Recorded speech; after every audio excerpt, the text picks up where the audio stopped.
Mm.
Good afternoon, honorable mayors, guests. We're so pleased that everybody's here. We're just waiting to be sure that we have all of our attendees and participants before we get our module started this afternoon. Thank you. We are looking forward to getting started with module 5B, Inclusive and Smart Cities. Welcome, Dr. Jenny.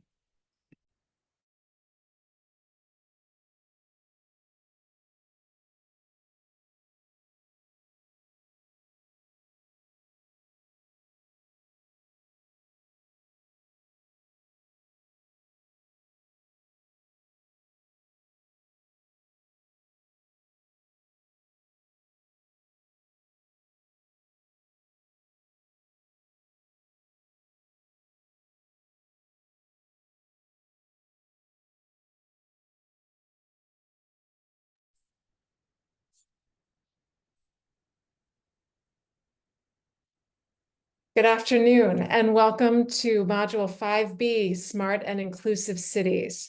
This evening, this afternoon, this evening, we're going to continue with the work that we have been doing over the course of the last several months with the current cohort of mayors in the Asia Pacific Mayors Academy, and building upon the recognition and acknowledgement of smart technologies that are in use in jurisdictions around the Asia Pacific region. We turn in this module to interrogate and question and build skills and knowledge around how we might use those technologies to the intent and aim of building more inclusion and better outcomes in our cities. I'm going to begin this evening by welcoming our honorable mayors, welcoming our esteemed partners and guests from the APRU organization, as well as UN ESCAP, thanking our hosts and supporters from UN ESCAP, UN Habitat, United Nations University, UCLG, and IGES for all of the support in running the Mayors Academy each time that we mount these gatherings, which have been so wonderful and informative for all of us. I'd like to begin this afternoon, by turning to my colleague and co-host, Dr. Jennifer Amparo, who is Dean and Associate Professor at the School of Human Ecology at the University of Philippines, Los Baños. Dr. Jenny Amparo is going to share with us more about the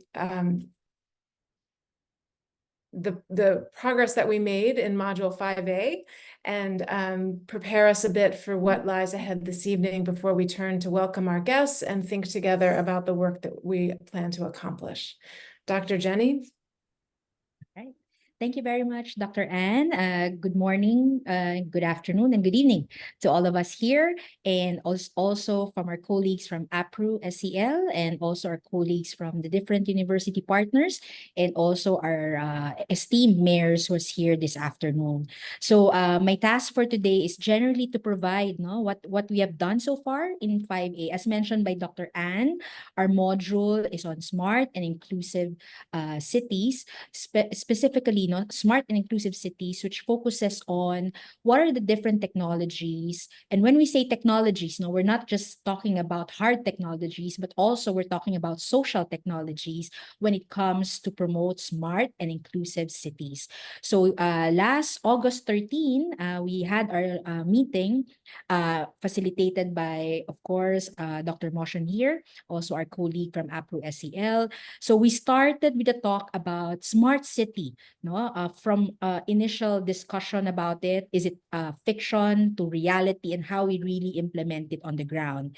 And then we have a number of our mayor who generously discuss their smart city initiatives, and we're very proud and we're very honored to listen to the different smart and inclusive initiatives of the different local government units of the different countries of our mayors here.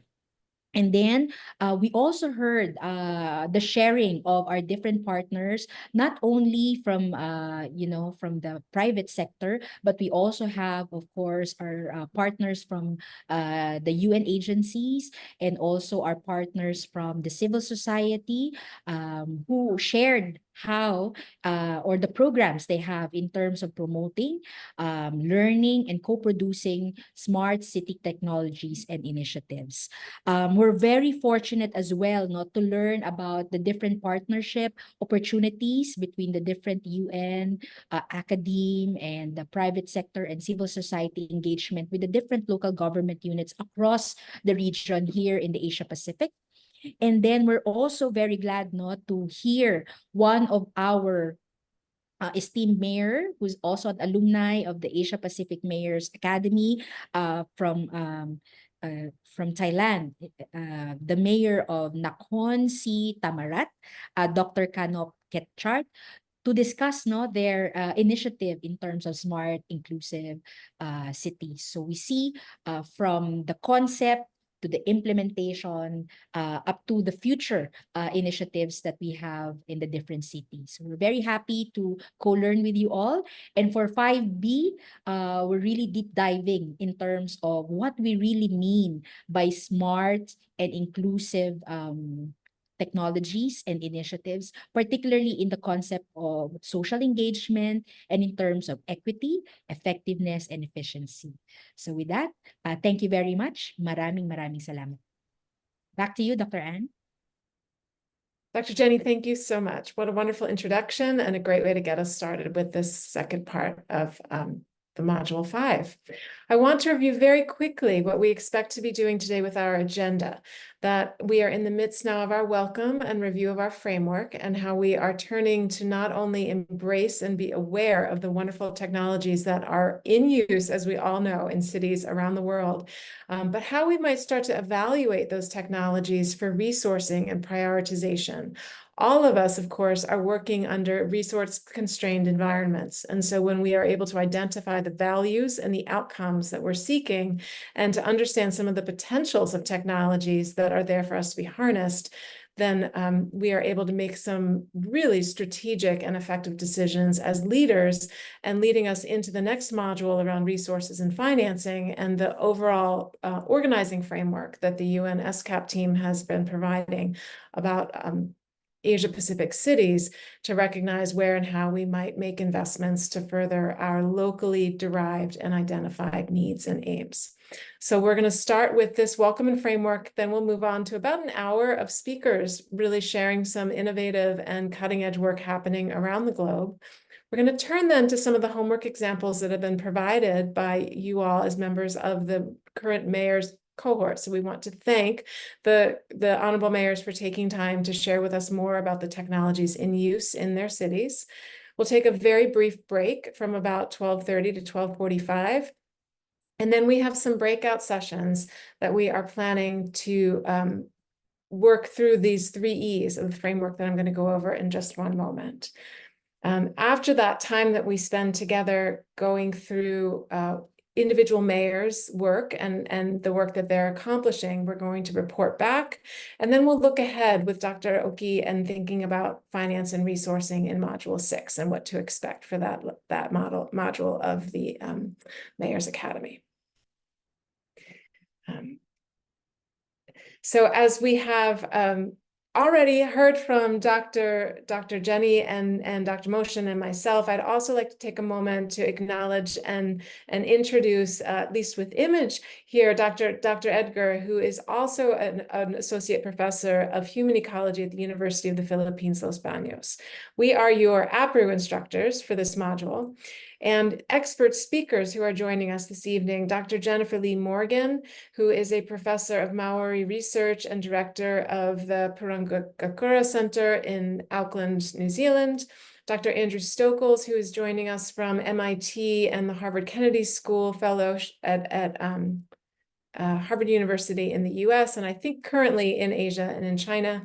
And as well as leaders here in my hometown, the city of Tacoma, Washington, Rafael Silva and Jacques Colon, I think one of whom will be able to join me this evening talking about the equity index that the city of Tacoma has pioneered and has been regularly updating over recent years. So we will hear from these speakers in the first half of the session, who all bring really robust critical perspectives to being able to analyze and be aware of the way that technology is being used in ways that further inclusion around the world currently. And as we then move towards the homework breakout sessions together with the work that mayors are actually doing in their own cities, we're going to talk through a framework for that analysis that is 3 E's, but three somewhat different E's. And I introduced this briefly at the end of Module 5A on August 13. However, I want to take a moment now and reintroduce it so that as we're listening to our speakers and preparing to hear more about the homeworks that have been accomplished, we're all kind of developing a common language for how we're going to be moving into those breakout sessions together. So some of what mayors have shared in their homework and in their presentations in preparation for tonight's sessions. From Chandragiri, we have heard from Mayor about the use of GPS and GIS technologies and how that is enabling geospatial analysis and understanding spatial data to recognize patterns on the ground.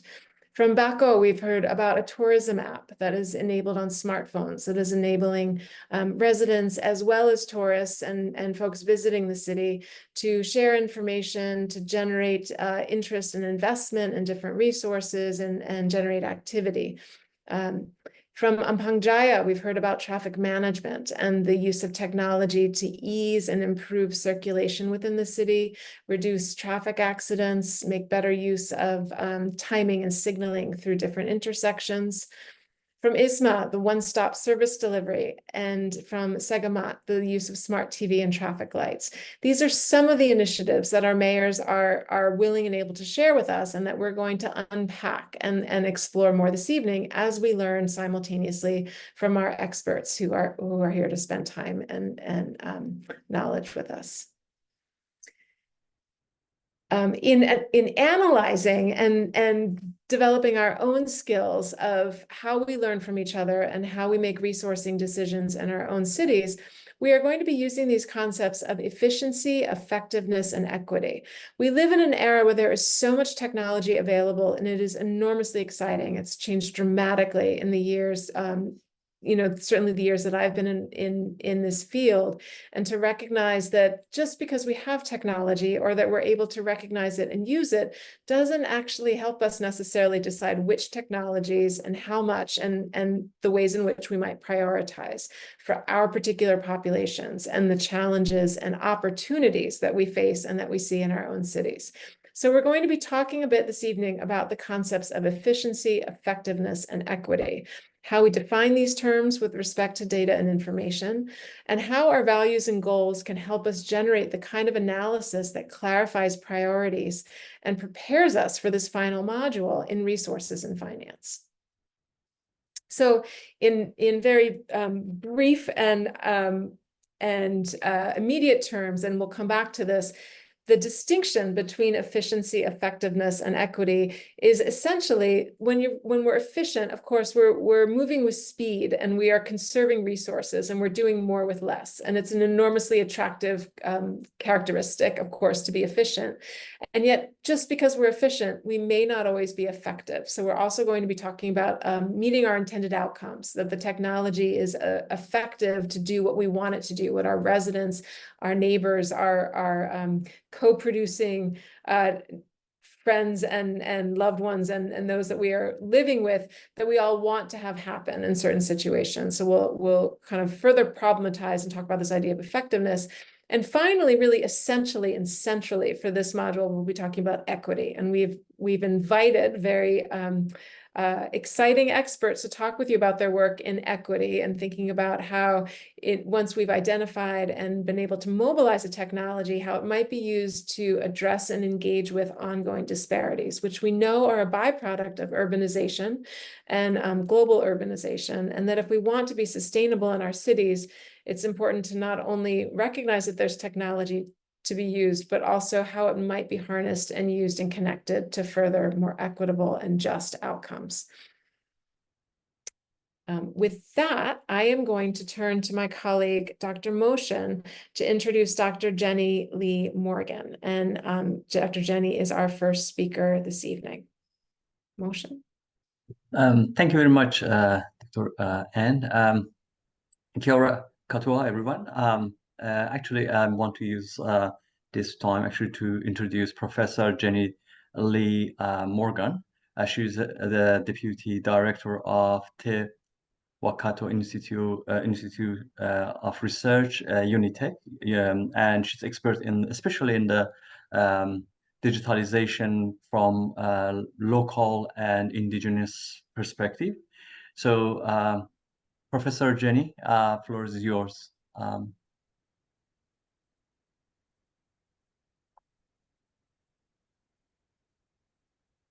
Professor Jenny, I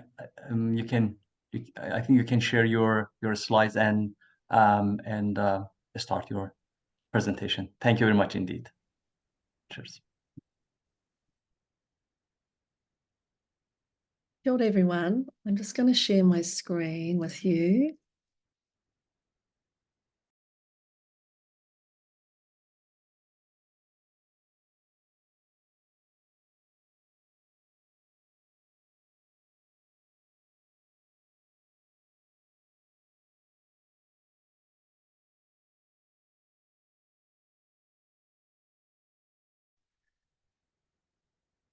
Hi again. Having a few technical difficulties. Did you see my screen come up? No. Okay. No. Fine. So it says one participant can share one at a time. So I can try and share my screen again. Let's have a go.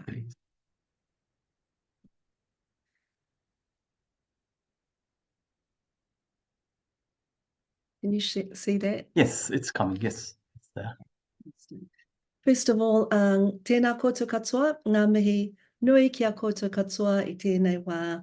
Thank you for the warm introduction and greetings to the esteemed and honourable mayors and all of the hosts of this academy. It's a real privilege to be able to present, and thank you so much for the invitation.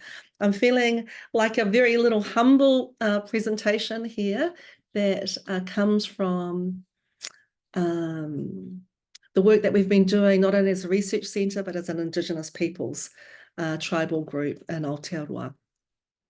And really, I want to show you just a little video that we've done and perhaps introduce the video and make a few comments. And if there is time, or I'm not sure if the format allows some questions or what might be most useful.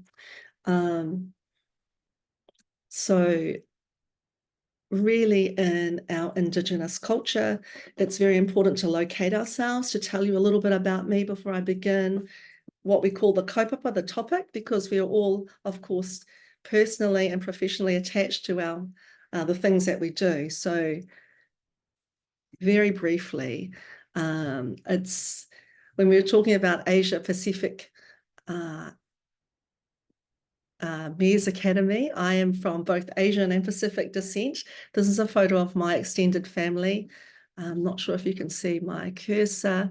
This is my grandfather, Chinese grandfather, who came to New Zealand in the 1930s, and my Māori grandmother. So Māori are the Indigenous people of Aotearoa of New Zealand. And this is my late father.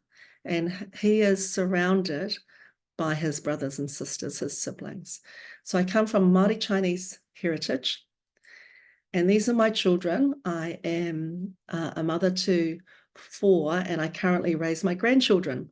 And I wanted to put them up because you can see that all my grandchildren and my children have Māori names: Waitai, Waioro, Tāmai Hāroa, Tinihuia, Queenie, and Tipene.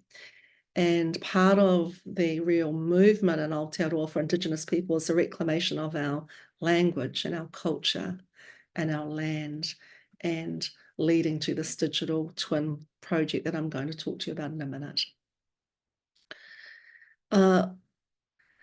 I'm also, as was mentioned, the director of a research centre called it's a Māori Research and Development Centre called Pūrangakura, and you can see I'm in a little whare, a little house at the moment. I'm not in a big academy or institution, but there's a real shift in Indigenous research and what we call kaupapa Māori research to be sovereign, to be independent, and to think about the work that we do outside of the academy is just as important as the work we do inside our academic institution. So our institute, our centre, works very closely with communities, and that's led to the development of the project I want to share. So Ihu Mātau is the name of the digital twin that I want to talk about, and I just want to briefly introduce it because you may have heard of Ihu Mātau and you may have seen some of these images. Ihu Mātau at the moment is very well known nationally and somewhat internationally for the Indigenous protest that was held in this country beginning in 2019. And it was a protest over the sale of a land that was designated as cultural heritage to a large multinational development company. And our tribal group were part of leading that protest. And what emerged over quite a quick period of time was thousands of people coming to the land and actually occupying the land. And so we had thousands of people visit, lots of people from overseas, lots of Indigenous people who also were sharing in similar protests around land and resource. For example, Mauna Kea from Hawaii, Standing Rock in Turtle Island. And this is a photo of the Protect Ihu Mātau campaign in London. And that was sort of the reach of this little local protest in our tribal area that just gained huge support nationally and internationally. So coming from that sort of larger, very popular thinking about Ihu Mātau to where we are, just this slide shows the proposed site of the Fletcher development, and the existing neighbourhood. We call it the Papakainga, or the tribal little village in which my father and my grandmother grew up in. This is Ihu Mātau within its immediate environs. So here is the Papakainga here, our little village, and you can see we're surrounded by industry, and the urban encroachment has been quite aggressive, and even this photo is quite old now. But just giving you a feel for our little village in Auckland. So Auckland, of course, is the largest city in Aotearoa, New Zealand. We have just over 1.5 million people. 14% of the population of Auckland is Māori, is Indigenous, and over 41% of Aucklanders are born overseas. So it's a very diverse, bustling, vibrant place that I live, and I'm proud to live in Tāmaki Makaurau. This is a shot of the Papakainga looking out to the moana, to the sea, probably about 50 years ago. So you can see that the Papakainga was really surrounded by farmland at that point. And we have our river, we have our urupa, which is our cemetery. My father's buried here, and we have our marae, which is like a cultural hall. So that's really the heart of the community. Te Ahi Waru is, I'm just hoping this will work, the tribal group that, can you see that screen now? Te Ahi Waru is our tribal group that I belong to. I'm a board member of this tribal group. It gives you a little shot of our whānau, our extended family. Toitu te whenua means look after our land. These are my nephews and nieces. Pania Newton on the left-hand side was the leader of the campaign. And you get a sense of our little community. And so it's with, you know, a lot of responsibility as a tribal member that we do this work, both as in terms of research and forwarding the aspirations of our people. Right, let me see if I can come out of that.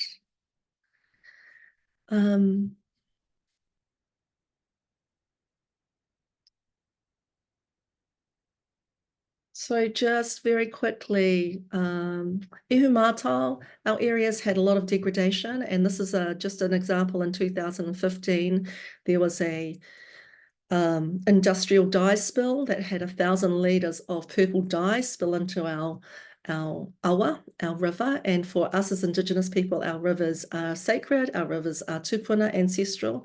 And so this was both spiritually and emotionally very difficult for our people to, you know, deal with and restore. We live right next to our awa that is of a tuna, a eel, that had turned completely purple and killed much of our seafood.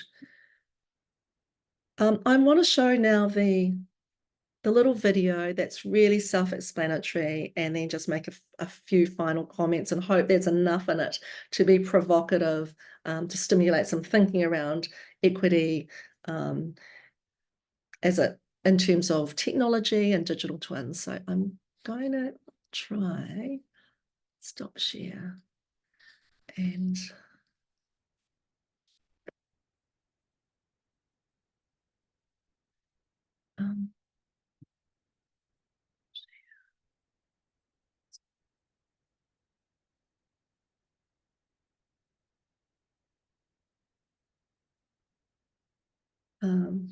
sorry, just trying to work out how to do this. Okay. See if I can play the video. How do I do that?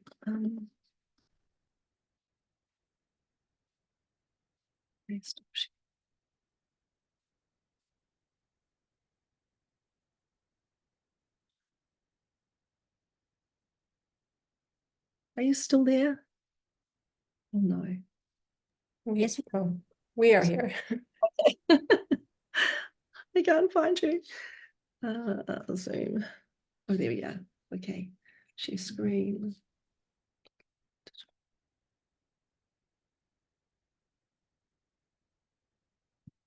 Okay.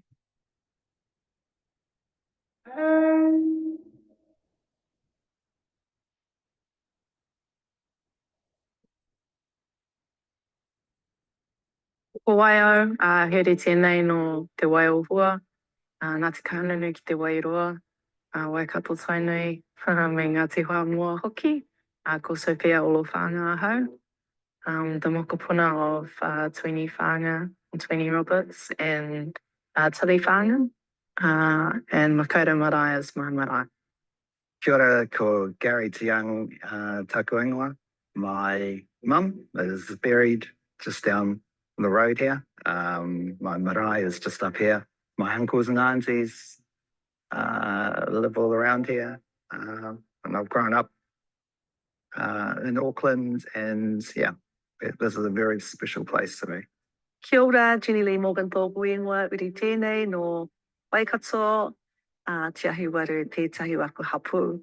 My grandmother, Rana Kahu, is in this urupa here, alongside my dad and uncles and aunties.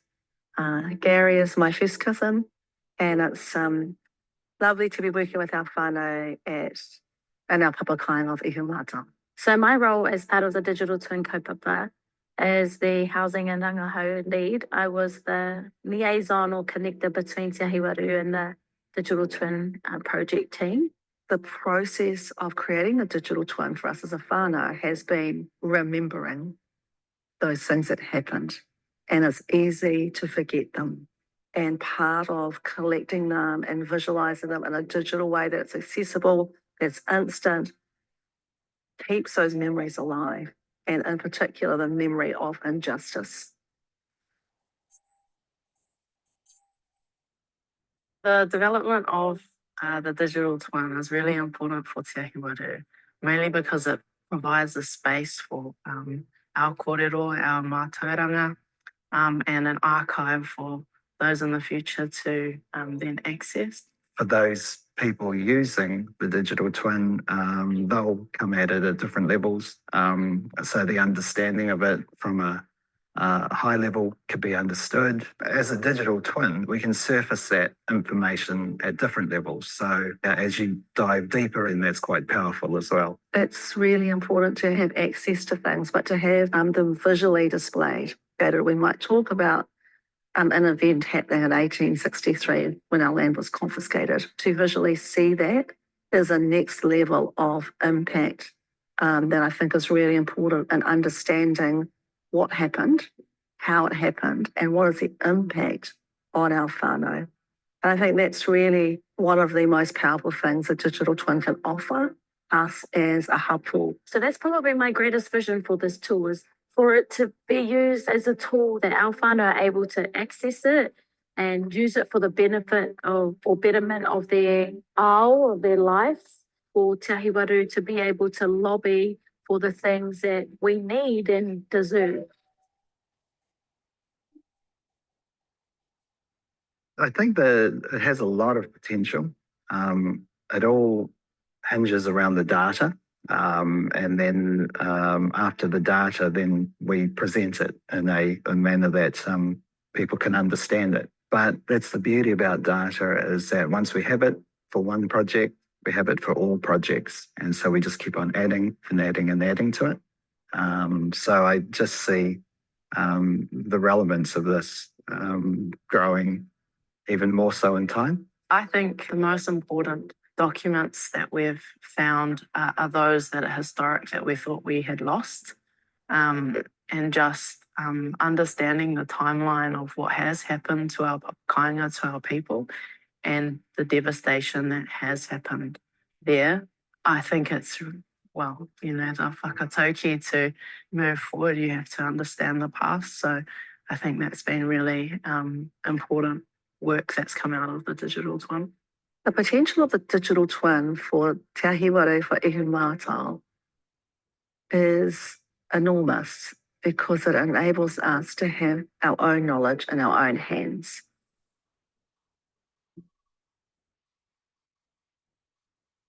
This area is most important to us. The more we understand about it, the more I can action things, respond to things. Yeah, I don't feel we would get that level of support outside of it. We've got a vested interest in the area. Yeah, it's been really critical for us to lead, to organise, to do the work of the digital twin as a hapu and whānau. We've been really fortunate to have Next Space support that work, but they've really allowed us to play, to have a tutu, to think about where we want to go. And I've appreciated that from Next Space, and I think it is critical that we develop our own digital twin. I think the greatest challenge for us is being able to continue to resource this tool, and then with that provides us the opportunity of being able to train other whānau to use the tool. I've worked on many projects where there have been other consultants that come in with a Te Ao Pākehā view and try and fuse Western and Te Ahi Warutanga together, and it just doesn't really work.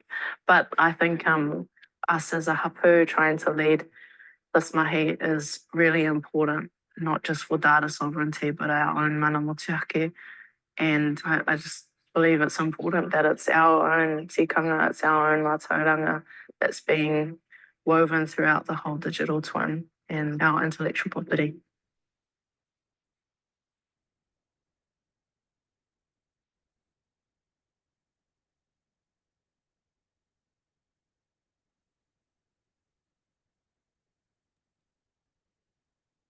Wonderful. I've Thank you. Thank you so much, Dr. Jenny Lee Morgan. That was wonderful, and really gets us off on the great start to be able to interrogate and bring a kind of constructive and critical eye to the use of technology in ways that, as you showed, are able to represent and provide political engagement with building understanding and hopefully shaping understandings in a more inclusive way moving forward that is educative for people living in regions and in cities. Thank you so much. I am quite apologetic and embarrassed to realize that when I started and welcomed everybody, my screen was not sharing as effectively as I hoped that it would be. So I'm going to share my screen now to share with you, not in that way, share with you the speakers that we have this evening. Can everybody hear me? Yes, Dr. Ann. Thank you. Dr. Jenny Lee Morgan has gotten us off to a great start, and we will also hear this evening from Dr. Andrew Stokels, as well as from Jacques Colon and Rafael Silva, who are working here on inclusive technologies in the city of Tacoma. It is a great honor for me, and I'm going to share very quickly the slide that apparently was not sharing effectively when I was welcoming everybody on the kind of general agenda for this evening, as well as our greeting from Dr. Jenny. Dr. Jenny, thank you so much. And some basic information about some of the technologies that are in use by our honorable mayors who are here this evening. It is a special pleasure for me right now to be able to introduce Dr. Andrew Stokels. And I should also be really clear that I have started to use Dr. Stokels' work in my own work and in work of the APRU SCL Hub that met recently in Manila, Philippines. That Dr. Stokels' coining and usage of the phrase data sovereignty is so compelling and so provocative, and I think so timely, that I'm particularly pleased and grateful that Dr. Stokels is willing to come and talk with us this evening about his work. I'm going to share with you the biography here that Andrew Stokels has on his own website before asking him, I'll stop sharing and ask him to hopefully share his screen and share with us a little bit about his work. Andrew Stokels is an urban planner, designer, and researcher. He has a PhD from MIT, from the Department of Urban Studies and Planning, City Design, and Development Group. Andrew's current research explores varieties of digital urbanism emerging throughout the world, drawing on the perspectives of political science, science and technology studies, and urban theory to explore the co-evolution of urban space and digital technologies, and the ways in which national governments increasingly use urban development to incubate new economic sectors and project national power. With that, I will stop sharing and invite Dr. Stokels to please share his screen and share a little bit more about his work. Dr. Stokels? Thank you so much for the introduction. Really appreciate that, Anne. I'm going to share my screen for us. Let me see if that happens. Can you guys see that? Yes. Okay, I think that should be good. Is that good? Actually, sorry. Okay. All the way to the end of the presentation, so you guys will. Okay, you guys will see the first slide now? Yes, Dr. Andrew. Okay, great. Thanks so much, and thanks for having me here. I appreciate the introduction. I don't think I coined the term data sovereignty, but I will be using it in an interesting way. So I am more looking, this presentation today is a little more from a 30,000-foot view, kind of from academic theoretical perspective on some of the implications. So really interesting and glad to be able to present this. And this is not as the kind of engaged and community-driven work that we've seen just in the previous presentations, so just kind of a footnote. But this work began from my dissertation, and this is a sort of snapshot of my dissertation work, which covered smart city as a developmental strategy in 3 countries in Asia Pacific, Singapore, Thailand, and China. And I had previously worked in Singapore for a research center called Future Cities Lab. Had also lived in China before in the 2010 periods. And so I've been living and working in urban development issues related to Asia Pacific and China, Southeast Asia. And one of the things I noticed, obviously, that this is the topic of the conversation, is how the smart city had morphed from development, from a corporate strategy and sort of what critics and academic scholars would say a neoliberal strategy from companies into a developmental strategy of countries. And this was a presentation, actually someone from MIT, not my professor, but a professor from the media lab, was at a conference in Thailand. This was at the beginning of my fieldwork. They were presenting an idea of the so-called Internet of Things at a planetary scale. And this was a really grand vision, obviously, and a very sort of really removed vision from sort of national politics and also local communities. At the same event, they also sort of presented this techno dance of a traditional Thai Khon dance tradition as sort of to sort of showcase and say that they were sort of trying to integrate some of these technologies with Thai local traditions. But I think these sort of illustrate 2 different perspectives of the role of smart city technologies. Is it going to be a strategy for further data extraction and exploitation, as some theorists warn, or is it going to empower communities and hopefully, as in the previous example of a community-driven digital twin, really empower people to take things into their own communities' decision-making. So the smart city concept we're all familiar with has sort of been widely critiqued. So I won't go too much into these critiques, but why do they need to be reevaluated? I think today you've seen a resurgence of the idea of the smart city as a developmental strategy, partly related to the rise of China as an alternative provider of technologies and solutions throughout the global south and around the world. Some of these technologies like 5G, Internet of Things, artificial intelligence now do have to do with some smart cities. They have implications for data extraction, management, collection. And so the 4th Industrial Revolution is this term that we've probably heard, was influential in the sense of governing officials, leaders of countries sort of adopting this idea for their development strategies. And Thailand is a country that has worked closely with Huawei, Chinese companies, but has also historically been very open to investment from many different countries around the world, including the US, Europe, etc., Japan also. So Thailand is an interesting place to examine how these kind of different countries are using the smart city as a tool in a way of geopolitical influence and also developmental assistance. So the premise of this project from my research was that, 1, how are the physical and digital economies being merged? And 2, the idea that that's probably something you're already familiar with and agree that data is territorially and institutionally embedded. And so I'll talk a little bit more about what that means. Sorry if some of these concepts are a bit murky in a sense, but essentially, how does this project of the smart city become embedded in national institutions and communities? That was the object of my study. So I'm going to kind of flip through some of these quickly because I think these were a bit not as essential to what I want to present today. But essentially, the development strategies adopted by these countries are sort of premised on the idea of ICT investment in infrastructure. And of course, investment in mobile infrastructure, mobile telecom infrastructure is important part of digital economies now. But it's not necessarily sufficient to lift countries out of the so-called middle income trap. And that's what Thailand, also what China sort of labeled that a lot of developmental economists would affix to those countries. So in a sense, the question of then what can be done as a development strategy remains to be seen.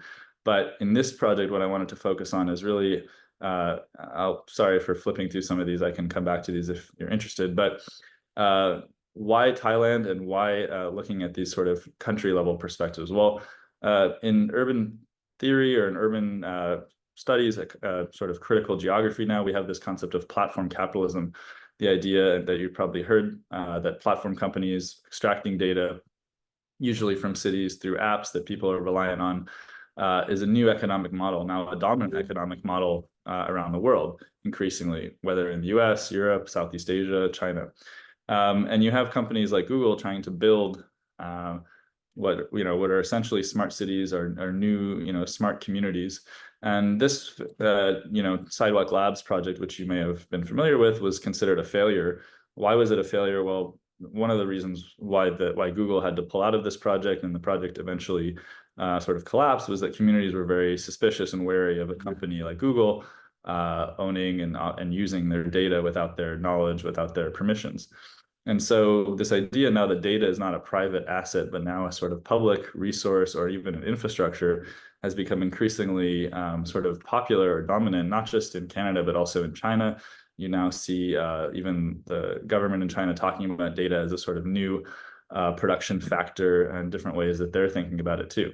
So this idea that I've kind of formulated in terms of the digital developmental state is the idea that countries are now increasingly taking policies to reorganize and sort of assert sovereignty over data. We see this whether the European Union, China's policies on cybersecurity, and even in the US, when sort of politicized wariness of apps like TikTok now in the national security context. But increasingly, regardless of the context, countries are looking at data as a sort of public good and something that needs to be regulated.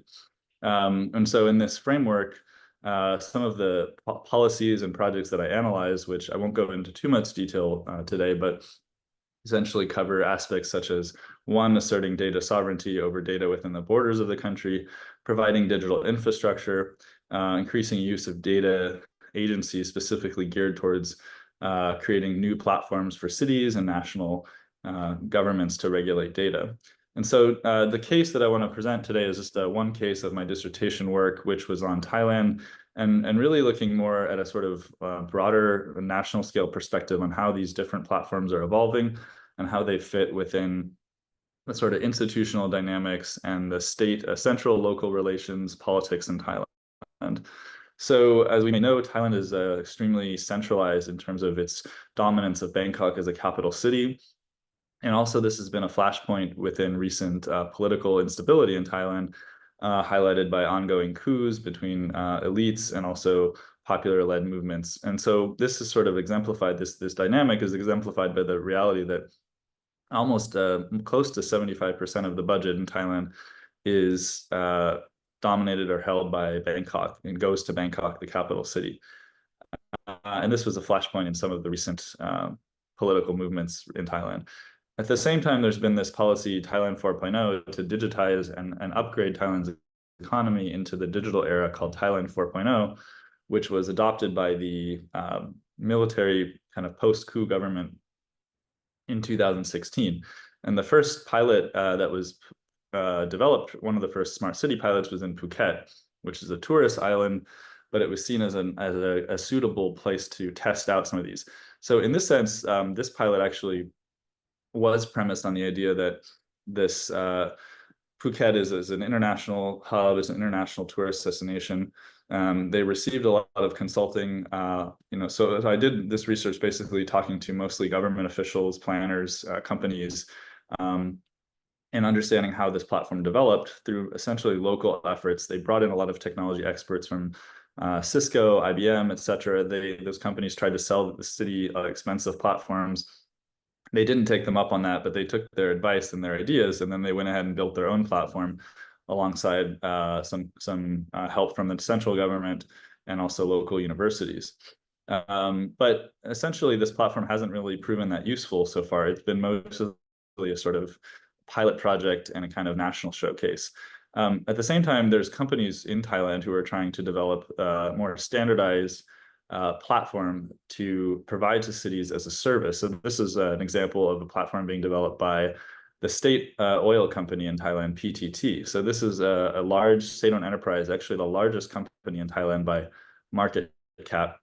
they're trying to develop a digital platform that will allow cities to analyze value of land parcels, value of signboards, which provide revenue for local governments, and in this way allow local governments to generate more tax revenue. As I've shown in the previous slide, the lack of revenue for local governments in Thailand is a big problem. So this platform would be developed as a service that municipalities essentially pay for from this company, and then they wouldn't have to develop their own platform. So it's essentially more of a commercially driven product, but it has implications for municipal governments in Thailand. And because it's being developed by this national company that has a lot of resources, it has a potential to really scale across the country in a way that the Phuket platform that I just presented did not. And then another kind of a platform that I look at is this citizen-driven platforms. We've seen these in a lot of cities around the world. In Bangkok and Thailand, the one is called Trafi Fondue, which probably people in the region are familiar with. And this platform has become quite popular, and it's become one of the signature accomplishments of a Bangkok governor, Chachat, who has really pushed this as part of his image, part of his appeal as someone who's concerned with citizen complaints, citizen problems in their neighborhood. Essentially, it just allows citizens to, complain about certain problems and post them, and then it gets aggregated onto this map for city officials to be able to look at the data and analyze and respond to. And in the past, when people had agencies in Thailand had to deal with issues like this, it required a lot of paperwork. 7 different agencies would have to sign off. And this platform allows essentially different district governments in Bangkok. Bangkok's divided into quite a number of 50 or so districts. And each of these districts is supposed to respond to these complaints within a certain time frame. So while it's the citizen-driven platform, it's actually now being used as sort of tool by the governor of Bangkok, the city, which is a metropolitan government, provincial level, to monitor the performance of the district governments and how they respond to problems.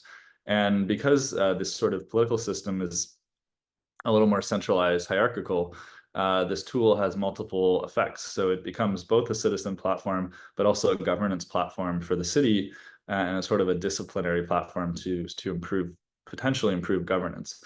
Another example is similar, comes from a smaller city in Thailand, which I was able to visit. This is the director of Thailand's digital agency, one of the directors on the right, talking to the mayor of the town of Nakhon Si Thammarat, which is a small city in the south of Thailand that's been using this similar platform developed from a OpenAI base online, which is a Japanese Japanese communications platform that's quite popular in Thailand and Taiwan. This platform allows anyone to tune in and use this platform through line. So it's very easy for citizens to follow. They claim that 50% of citizens are actually using the platform. It has a similar function to the platform in Bangkok, but also sort of allows citizens to look at the video feeds of CCTV cameras and also be warned of flooding in advance, because flooding had been a big problem in the city. So it allows people to look at the flooding warning cameras in advance. And they're also developing new functions from it. But it's a very kind of quick, relatively inexpensive platform that was developed. And this mayor has also used this platform as a sort of a political tool to sort of boost his popularity with citizens. So just briefly from these examples and what we can learn from this, when I say that data and digital technologies, digital platforms are territorially and institutionally embedded, what do I mean by that? Well, I think in the sense of, probably we're all aware of these critiques of, you can't just implement a smart city data platform and expect that that's going to solve all the issues of the city. But I think it's also important that we look at how these platforms relate to governing structures and institutions. And in that case of, say, different kind of countries' relationships between the center and local governments, and also different systems of land ownership. So in Thailand, an interesting case, because while the national government system remains sort of a, I would say, quasi-democratic or quasi-military-led system, there is local elections at the local level, and so mayors have to generate public support. At the same time, revenue in Thailand is centralized, so most of the tax revenue goes to the central government before it gets divvied up to local governments. So digital platforms have multiple functions in terms of allowing cities to potentially raise new revenue, but also potentially strengthening the power of some of these companies that can deploy these platforms, such as the state oil company that I mentioned. So it's unclear right now, and this is why this project is sort of still a snapshot, not necessarily a conclusive evidence of how these data platforms really work within and contribute to or change the relationship of citizens to state institutions. So obviously, you have to look, I think, beyond the stated or sort of official claims of what the platforms are intended to do, and actually sort of get a sense of how these platforms and different technologies are deployed within an overall political context ecosystem of Thailand. So that was why I was sort of interested in looking at the smart city from this perspective as a sort of ecosystem approach within different countries. So just a sort of summary why these platforms have different effects, and they can take on different roles depending on how they're used, depending on how they're deployed. I'll sort of wind down with that. This is sort of some of the theoretical implications. One of the other things I was looking at was how do these ideas travel between countries, but I won't get too much into that now, and just sort of end with this last slide to sort of emphasize that I think planners, and especially planners concerned with the physical environment, need to really engage with data platforms and also engage with the sort of institutional realities of how do these platforms relate to sort of national structures, national institutions. So I think this project was really geared to sort of providing that context. And I hope that this project also helps shed light on some kind of innovations and also institutions for how countries and cities throughout the global south and elsewhere are developing alternatives that might have deeper implications for the trajectory of platform capitalism and develop more community-based, more civic and more public sector-oriented digital platforms. So thank you very much. With that, I'll end, and yeah, thanks so much for having me. Appreciate it, and everyone else for listening. Excellent. Thank you so much, Andrew. It's great to hear more about your work. And it's actually a wonderful and perfect segue for us to turn to Dr. Mohsen Mohammadzada, and who will talk with us more about ethics and big data.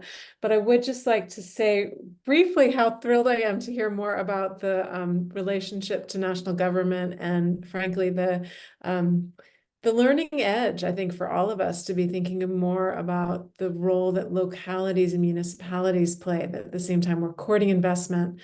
We're also sometimes still learning how what's referred to as the exteriority of relations in kind of international policy mobilities. Things can really vary from context to context, and trying to recognize how to protect local interests in that process is really kind of exciting, and I think very much what our mayors are invested in learning from one another about. So thank you very much. Yeah. I would like now to turn to my colleague and co-presenter, Dr. Mohsen Mohammadzada, who is going to talk with us about ethics and big data. And just to make everybody aware, we have time right now. We have these presentations scheduled for the first half of our module this evening. Dr. Mohsen, as well as the Chief Strategy Officer for the City of Tacoma, Jacques Colon, are both going to share with us some of their perspectives, and then we'll take our break and we'll come back and turn to the homework. I'm really, I think all of us looking forward to digging in with the content that our mayors have provided in that workshop session, but we have so much to gain and learn from both Dr. Mohsen as well as Jacques Colon, who are here and ready and willing to share with us more and exciting on the ground work. So thank you, Andrew, and turning now to Dr. Mohsen. Oh, thank you very much, Dr. Ann. And thank you very much, Andrew, Dr. Andrew, for a very interesting, actually, presentation. And I'm a planner. Actually, it's a kind of very inspiring and also informative presentation for me as well. I learned a lot. Thank you. Let's. I think I can share my screen.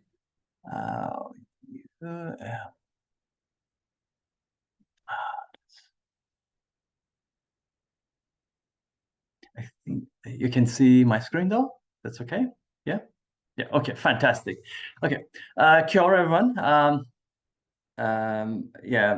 Good evening, good morning, and good afternoon. We are in different locations around the world. So my actual presentation today is about the ethics of the using urban big data. And so it's a kind of the thing, it's a kind of the topic I'm interested in, especially as a person promoting technology, all the time, thinking about what would be the consequence, what we can do, and as a local government or government agencies, or even as a researchers, is a big question for me, and what kind of the aspects we should consider. So it's this presentation is about my kind of the journey I have somehow in my academic life, also as a planner. I consider myself as a planner, urban designer, coming from practice. So regarding to the locality and what we can do regarding ethics, it's a kind of the question I had, from the beginning. And obviously, technology provides a kind of the space for us, to do something, and gives us a kind of the more opportunities and increase the capacities for us to collect more information, more communication, and gives us more space, regarding what we can do. But at the same time, we have other layers here, and I just create a kind of very abstract way of thinking for myself, actually. So in that case, what we can do legally, because we are working on based on some legal formats, and regulations and acts. Most of the countries, they have their own type of regulations and legal system. So as you can see, the kind of the area we can cover regarding legality of the legal issues is not necessarily overlap with technical aspects. And some capacity of the technology can be used, but not necessarily in the kind of the legal area. So obviously, as a planners or policymakers or local governments, we cannot use them because they are against the law. Some other aspects of it, it's very important, because when we are working in the different organizations, especially public sector, we have some commitments and also some definitions about our rule. And again, that kind of the definitions as an organization, what we can do somehow, it's a little bit different, from the technology, and also regarding to the legality of the things. Obviously, everything should be legal, but we have something informal outside that kind of legal system as well. So from my perspective, when I look to the kind of the ethics of the smart city, a smart city is, if you want to look at the ethical positions there, it's a just tiny space between all the layers we have regarding what we can do and what regarding technology and how we can use it. So when I look to the ethical dimensions of it, we need to have we have a couple of the issues regarding ethical dimensions, like ethical incoherences here. Systems are different, and ethics has a different type of meaning, and each society or community has its own type of definitions of this. So it's somehow, even personally, we have some different, ethical values there. So it's one of the challenges we have. Values and actions can be in conflict. Sometimes we have some values, but in actions, what we are doing somehow is totally, contradictory, and are against each other. So we need to identify what we do as an action, and it's aligned with all the values we're promoting, or sometimes the consequence is different. Don't know what we don't know.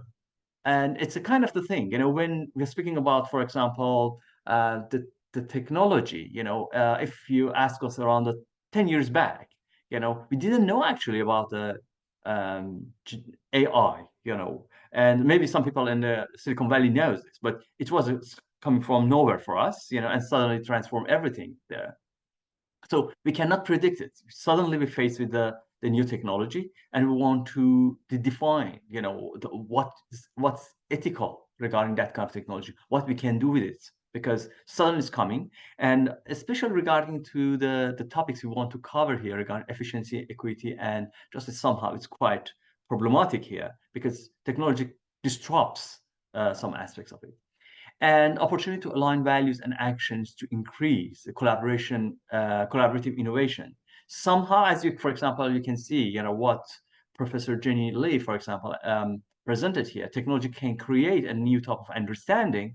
As a person, as an immigrant to New Zealand, it gives me a kind of a chance to understand, about the context I was not part of, and help me actually to somehow create a more creative type of, collaboration with the Iwis, Hapus, and Aboriginal people or local people here.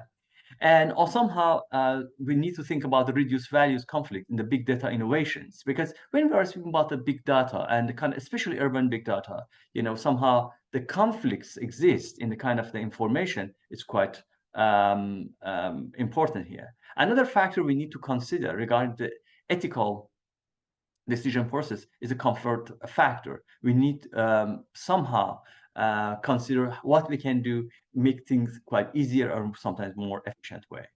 So when I look to the principles regarding to the ethics and ethical implications, we have at least 5 dimensions, you know, and especially from my perspective, I come from the practice. I work as a planner, urban designer, especially in the local government, municipality of Tehran, and Auckland Council in New Zealand. So from my perspective, you know, all 5 aspects that are very important. But to be honest, I think the trust is the key things here among the all. And especially when you are working for the local government, and we have a kind of the government background there. So this kind of the 5 values are non-maleficence, beneficence, justice, autonomy, and trust. And trust for me, I think, is a key thing, because if we lose the trust from the clients, residents about what we are doing, if it's an election, you will not be voted again. The people, even if we are not quite elected one, people not trust the system, will not use it. So we need to be careful about, you know, what we are doing and what's the primary objective of that. And somehow I added to the existing model for the ethics, especially for using the data and urban big data by using new technologies. So when we are speaking about that kind of the principles, some of these principles like justice, maleficence, non-maleficence, and beneficence come from the action-related principles. Each concerns with the legitimacy of the actions that are performed or of the consequence of directly follow the actions. So when we are speaking about the ethics, mainly we focus on the what we are doing in action, and which is quite relevant to our job, because at the end, you know, we are not necessarily speaking about the theories here, or most of the time what we do in the practice as a planner, policymaker, and governor, actually we are aiming to do things. It's related to the actions. So our actions here somehow should not create any kind of the harm for people, you know, not maleficence. Also, we need to consider who gains from this process and who loses, and which is going to the third one, the justice, you know. So there are the kind of the thing we need to consider when we want to implement any or use any kind of the technology in our cities or in any public spaces. Individually, somehow is a different thing. When we want to use technology, it's a different story. But when we are using that in the public spaces, solve urban issues, it's very important to be sure actually that the technology will not create any harm, also create benefits for people, and also is create a more just system. Most of the people will be benefited through this process. Some aspects of these ethical ones coming from the agent-related things. It's a more subjective one. Autonomy and the trust, they are coming from this kind of a subjective, the way we think. If we put a lot of, for example, CCTVs around our cities, you know, and people that are assumed that they are all the time under gaze, or that are collected to be used against them for taxation or something like that, somehow they feel some people think actually they are losing their autonomy, you know. So they are like prisoners. So we need to be careful the way because when we are working in the government sector, we are somehow putting plans on policy and in a position of power. You know, we are responsible for the power, but we are coming for this kind of the position of power. So in that case, obviously, we want to control and regulate the space, behavior, how people use their spaces here. So autonomy, but it should be used in the way to doesn't create any problems with autonomy of people. And also, people create a trust for people. We should convince people actually the technology is used for their benefits, and also we are reliable and trustable organization. Otherwise, it will create a kind of the problems for us. four aspects of this thing, regarding to the technology: identity, privacy, reputation, and ownership. They are the key factors regarding to the ethics here.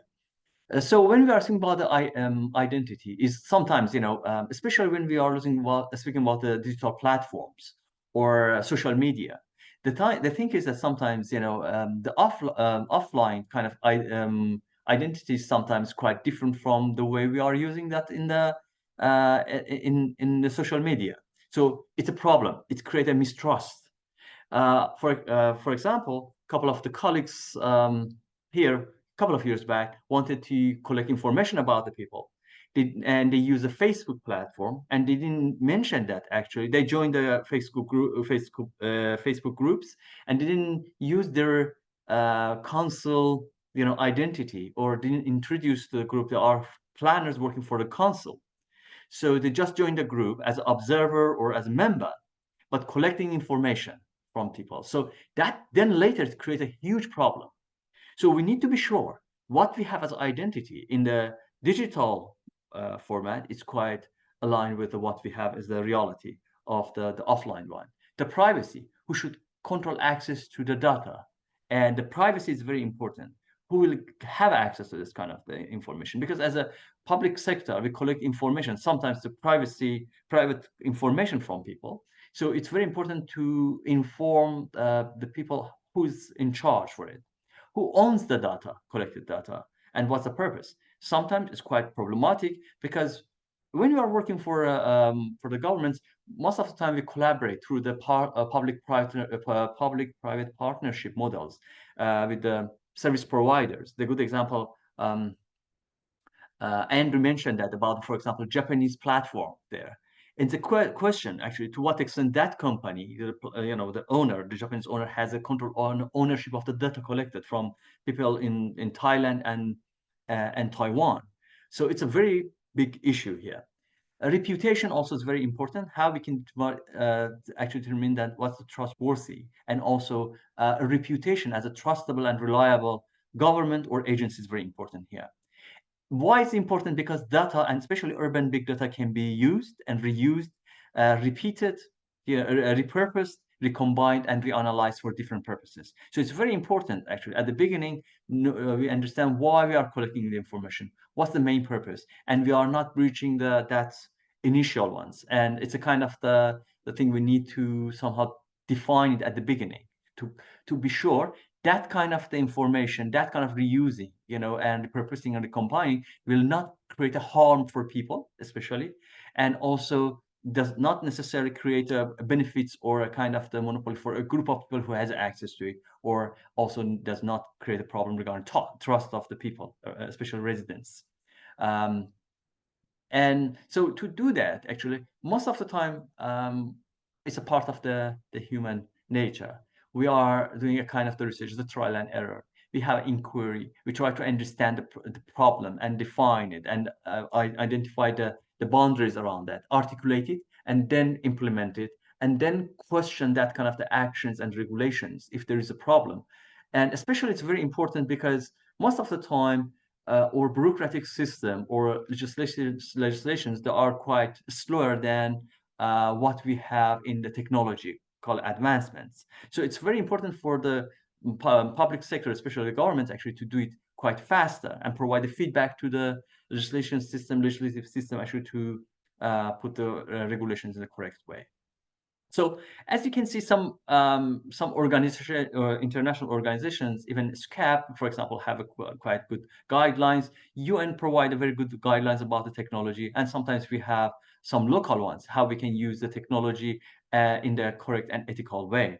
So my recommendation all the time is that actually local governments and planners must join this discussion, and provide the feedback to their governments, the central governments and legislative systems to update the issues and be part of the discussion, because you are the ones actually dealing with this kind of the issues. So another aspect most of the time is overlooked, because when we are speaking about the digitalization, we forget actually these systems that are quite vulnerable regarding the hacking. They can be hacked. they can, and the data can be extracted from the system. So we need to be sure actually we have a cybersecurity system, and in the quite advanced and update it frequently to be sure the service we provide is safe for us and also for potential users and residents as well, especially when speaking about the non-maleficence and also beneficiary and the trust of the system. Otherwise, people will not share their information with us. So it's a couple of the trends regarding to using and actually decreasing the level of the risk regarding digital transformation. So we need to following that kind of the model to be sure actually our system is quite defensible and it's not vulnerable against the hacking. One of the approaches, most of the time, I mentioned that, and people somehow surprised, is that because this kind of the hacking ones, cyber attacks, they are stealing data, sometimes deny access or something, and we know that's the kind of they are used for different purposes. But most of the time, what I recommend is that actually government and local governments should use the capacity of the youth, especially the local hackers. When I was a teenager, I really liked to be a hacker. I learned my first stage of the engaging with the computer to learn how to hack the computer, the other people's system. And because these guys, they are part of your community. If you use their capacity, to make your system more defensible and reduce the risk, definitely, they engage. And you can engage them. They are very genius people, smart ones, and you can use their capacities. So my recommendation is to when you consider about the aspects regarding smart people and educating people, especially for young ones, considering young hackers in your cities and the communities and engage them in your system, as intelligent people and use their capacities. And that most of the major companies actually using the young fellows, capacities and hackers to develop and improve the quality of the defense systems for hacking and cyber security systems around the world. So why you, as a local government, you are not doing that in your community and your place as well? Yeah, thank you very much. It's my presentation today. Excellent. Thank you so much, Dr. Motion. That is wonderful, and I think gives us quite a bit to think about and to be acting on and learning from. Very, very useful. Our final presentation is from Jacques Colon, who is our Chief Strategy Officer for the City of Tacoma. Jacques, are you able to share slides from your screen? Yes, can you hear me? Yes, we can. Thank you. Okay, Welcome. great. Thank you. I am gonna see. Jacques, as you're doing that, I'm sorry, I didn't provide more of a bio or introduction for you. I think that Jacques Colon's work for and with the City of Tacoma over the last several years has been part of an ongoing initiative in using data and capacity to improve the equity and performance of city government. And we are a small but mighty city, so I'm really quite delighted that we have you here with us to share with the broader world some of the great initiatives that are underway here in the City of Tacoma. If you're willing or able to share more about your own background and the work that you're doing, that would be outstanding. Thank you. Absolutely, thank you. And apologies, it looks like the system preferences are not letting me open my presentation. So I'm gonna put into the chat the things that I'm going to be talking through, and we'll invite you to just click on any of the links and follow along. And Anne, I don't know if you want to maybe pull one of those up and share your screen for me to talk through. But as you are. Yeah. Actually, what I could do, Jacques, I have some slides about your work that I think have been developed over the years. And so I could share some of those as you're talking. Sure. Sure. Well, I'll start while you're pulling that up. hello, everyone. As mentioned, I'm Jacques Colon. I serve as the Chief Strategy Officer for the City of Tacoma. And in that role, I work in the City Manager's Office, supporting the city through the implementation and development of strategic planning. And so for the City of Tacoma, it's great hearing all of this work about sort of national level data and data sovereignty. For us, the data is really about getting hyper local and having the data affect the decisions that are being made on the ground that affect people's day-to-day lives. And so, both are necessary. I'll give you the sort of local city perspective on how we use data. So glad that you had these slides on deck.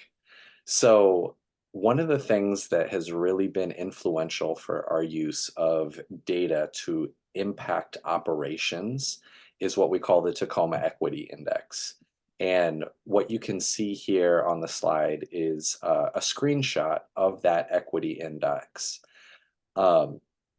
It's a GIS map that overlays 27 different indicators that relate to our strategic plan at the city.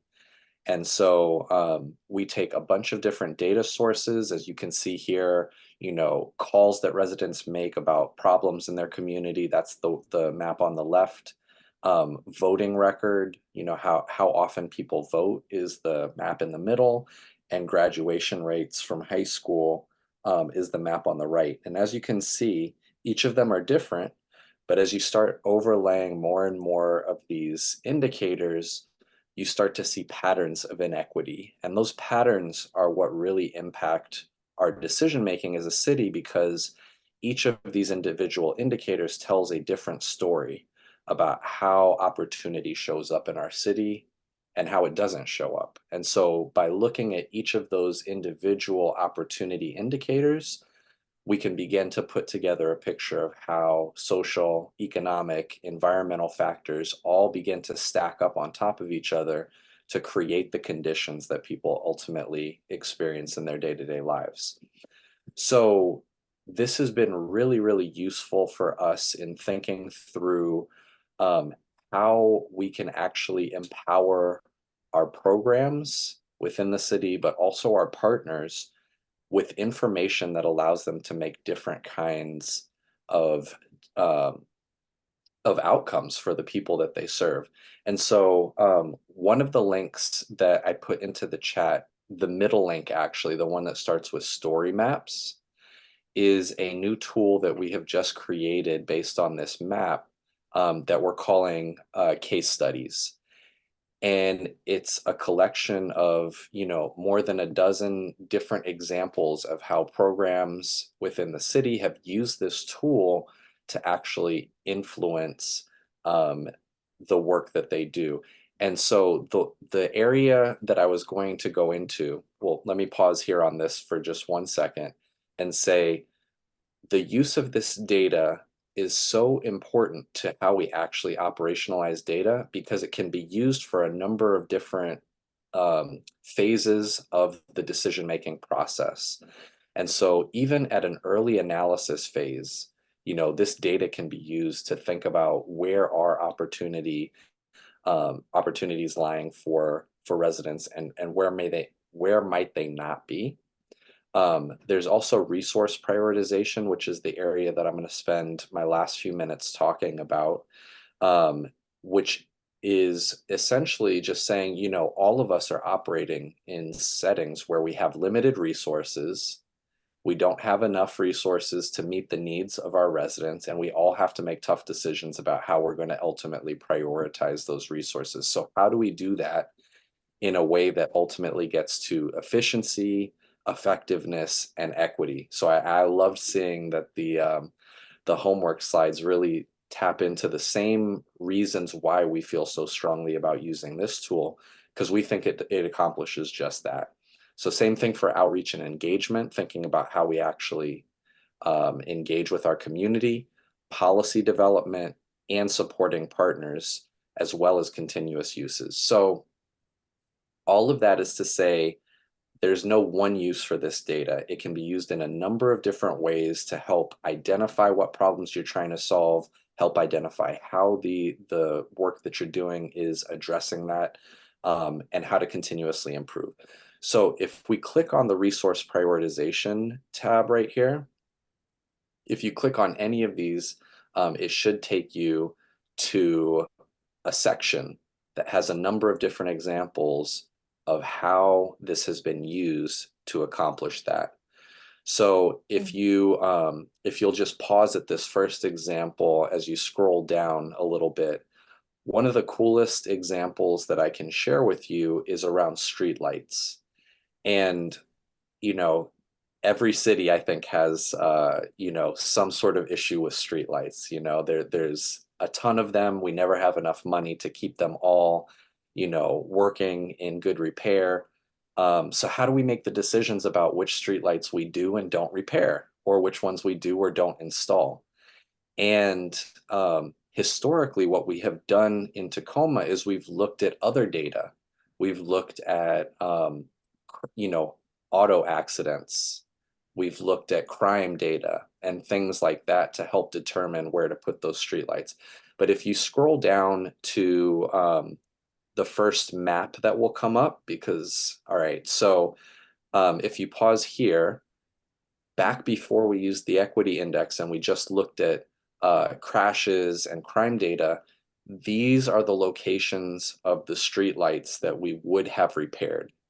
And just to orient you to the equity index, when you overlay all of the indicators, those areas that appear darker, you know, red, almost brown here, those are our highest opportunity areas, or the areas with the best outcomes.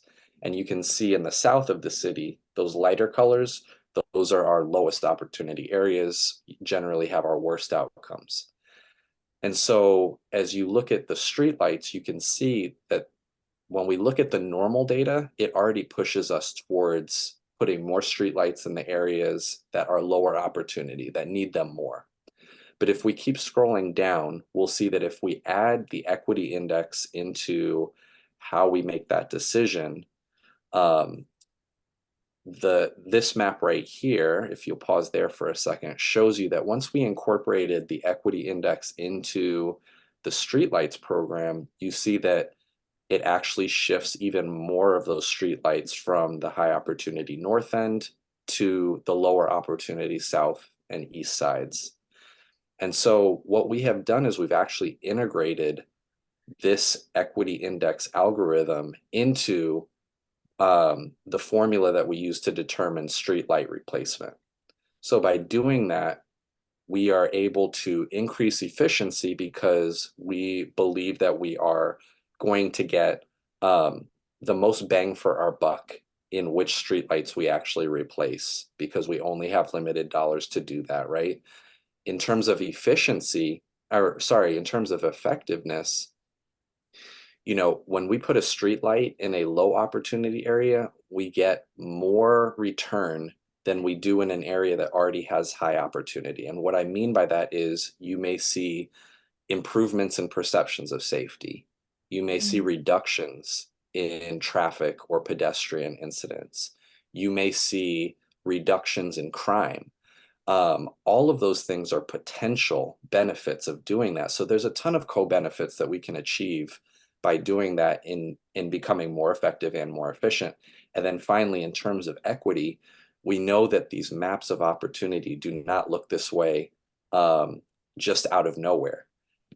These maps represent a legacy of racist, inequitable policies and practices of the past, you know, many, many decades. And so as government, we have a responsibility to actively invest in the communities that have been kept from those investments, that have sometimes been actively divested from, to begin to create the conditions in those neighborhoods that we would want and expect everywhere in the city. So, you know, in terms of making equity real, in terms of making it part of our day-to-day operations, I think this is a great example of how we can begin to do that. And so I'll spare you the time of going through all of the different examples, but I will invite you to click on these links and maybe spend some time going through is, this next example as we go down is art box installations. So again, if you scroll down, you'll see that one of the things that we try to do in beautifying neighborhoods is putting these really nice art wraps that you can see here around electrical utility boxes. But again, where do we do that? How do we prioritize the limited dollars that we have to support artists in making these? Well, we use the equity index to do that in a very similar way that we do with the streetlights. And the same thing is true about, arts and culture programming. The same thing is true about small business loans when we operate programs that are meant to support small businesses. We look at how those small businesses are lining up geographically across the city to ensure that we are making investments into businesses that are going to benefit the whole city, that we're not over investing in one neighborhood or under investing in another. And that doesn't mean that we make the same investments everywhere. It means that we're conscious of what we're doing. Some neighborhoods need more investment, some neighborhoods need less. And so this tool helps us in the effort to continually think about how are we pushing ourselves to really get the best outcomes for citizens, residents, people that are just visiting across the city. So again, thank you for letting me share this work, and I would invite you to explore at your own time some of these examples, and thank you again. Jack, that was outstanding. Thank you so much. I'm so pleased and grateful that you were able and willing to join us this evening. Before we break and come back to do our homework exercises, I wonder if we might take a minute for the speakers who are still here with us, whether Jacques Colon or Mohsen Mohamedzada, Jenny Lee Morgan. I think that Andrew Stokels has had to step out, but if there are any questions that mayors would like to pose to our speakers.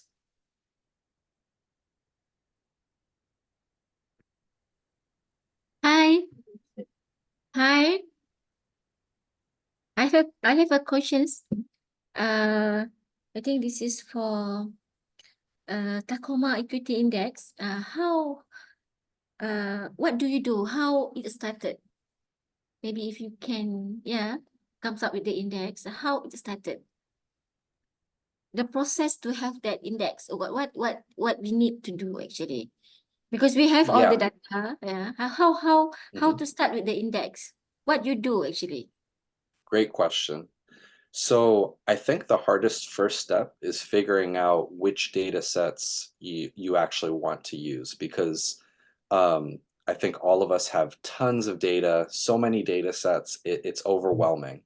And so, in our case, we had the strategic plan for the city that actually laid out what some of the key indicators for us are. So when you look at our equity index, it's actually organized in the same way that our strategic plan is organized. And so we have livability, accessibility, civic engagement, environmental health, economy, all of those things, right? So, for a very important first step, I would say identify the data that's most important to you in determining where opportunity lies within your jurisdiction. And then in terms of the actual formatting of the tool itself, there's many different ways, right? So for those of us that use Esri GIS systems, they have some built-in functionality that can accomplish some of these things. But there are cities that do it themselves. There are some cities that contract out with a smaller vendor to host an external facing website. So there's no one right way to do it. I would say if it's a goal to have an index of that sort, build on whatever technology, GIS infrastructure you already have, identify what data is most important to your jurisdiction, and then figure out what's actually going to work in putting those two things together. And I would say, for us, it has been an evolution. And so I always tell people that are starting on their own journey with an index like this, don't feel like you have to come up with the absolute right answer for your version 1. You know, the point here is, are you creating a data set that allows decision makers to look at inequity throughout your city? And that can be very, very simple in some cases. And so, you know, adding layers of complexity can sometimes detract or distract decision makers from what you're really trying to get them to. So keep it simple, you know, try something and then allow it to continue to evolve as you figure out what works and doesn't work for your jurisdiction. Thank you for the question. Thank you so much. It's very insightful. Thank you, Honorable Mayor. And are there any other questions or follow-up? There's a question for Dr. Motion from Honorable Mayor Bhagat Singh.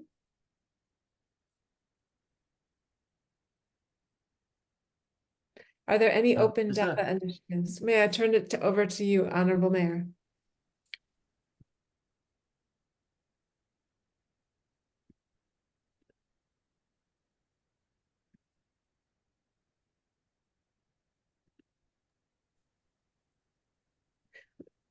Dr. Motion, I don't know if you can see that question in the chat. I can see. Yeah, so it's no worries. I can respond to that question.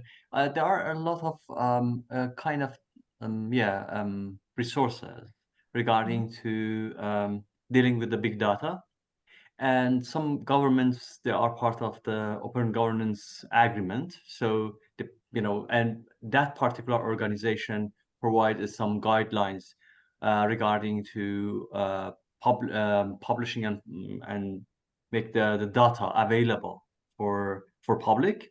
So I think there are a lot of resources and initiatives around the world to do that, and also guidelines.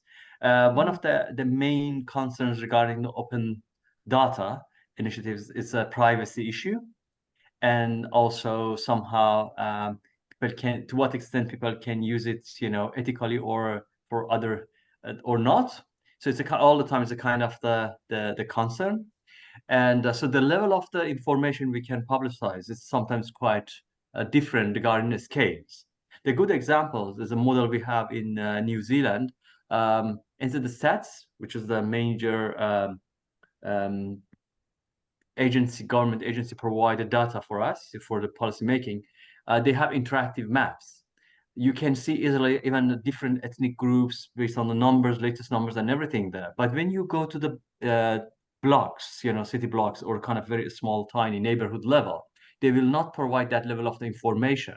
For example, in each block, number of the ethnic groups, they don't mention it because of some privacy and some other concerns around the ethics around this. So, but there are a lot of guidelines, and especially I recommend you guys to check the Open Governance Initiative, and they have protocols for this one. What we can share, legally and also ethically, and what we cannot share.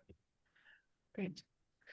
Dr. Motion, thank you so much. I want to make sure that we get our break now between coming back and digging into our homework together, and really taking this time to thank our experts and our guest speakers, to Jacques Colon, to Jenny and to Jenny Lee Morgan, and to Dr. Motion.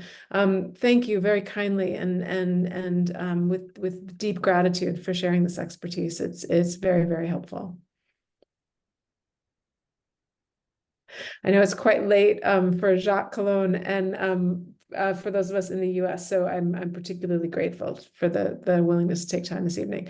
Let's take a full 15 minutes, please. I know it's a little bit different than the initial schedule and agenda, but if we take the full 15 minutes to kind of collect ourselves, do what one needs to do in your various venues, we'll come back at 5 minutes before the hour and dig into those homework workshop sessions. So thank you so much, and we'll be back in 15 minutes.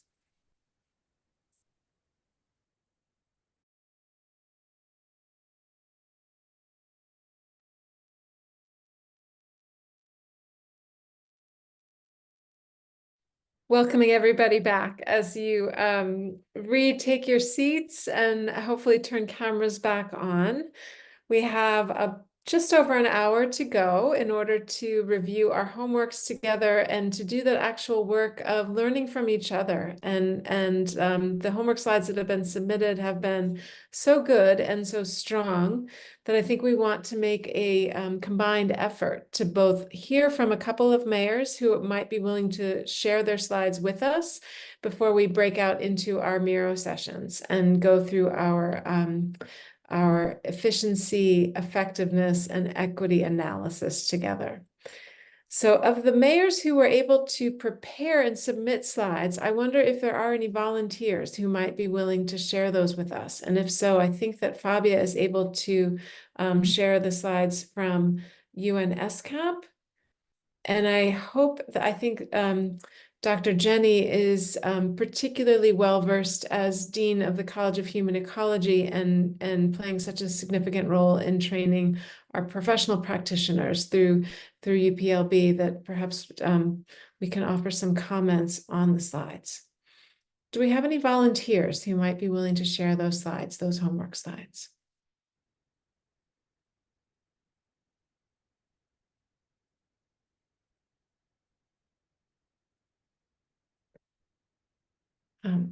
I could call on somebody. I think there's some really wonderful submissions. Dr. Ani, would you be willing to share your slides with the group?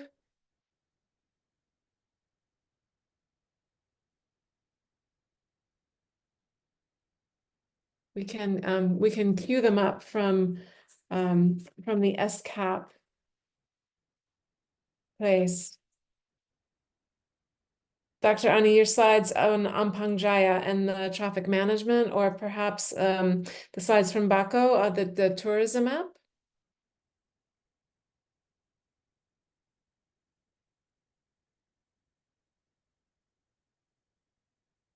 Oh, excellent. Thank you.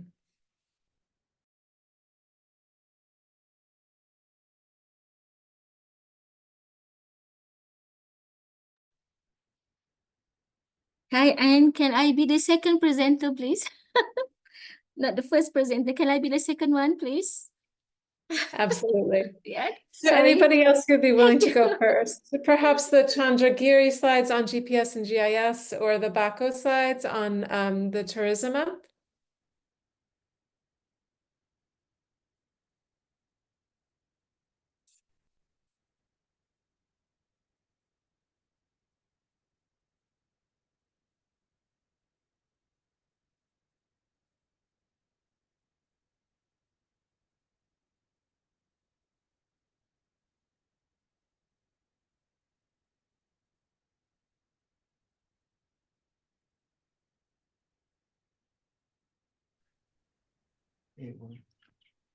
Hello.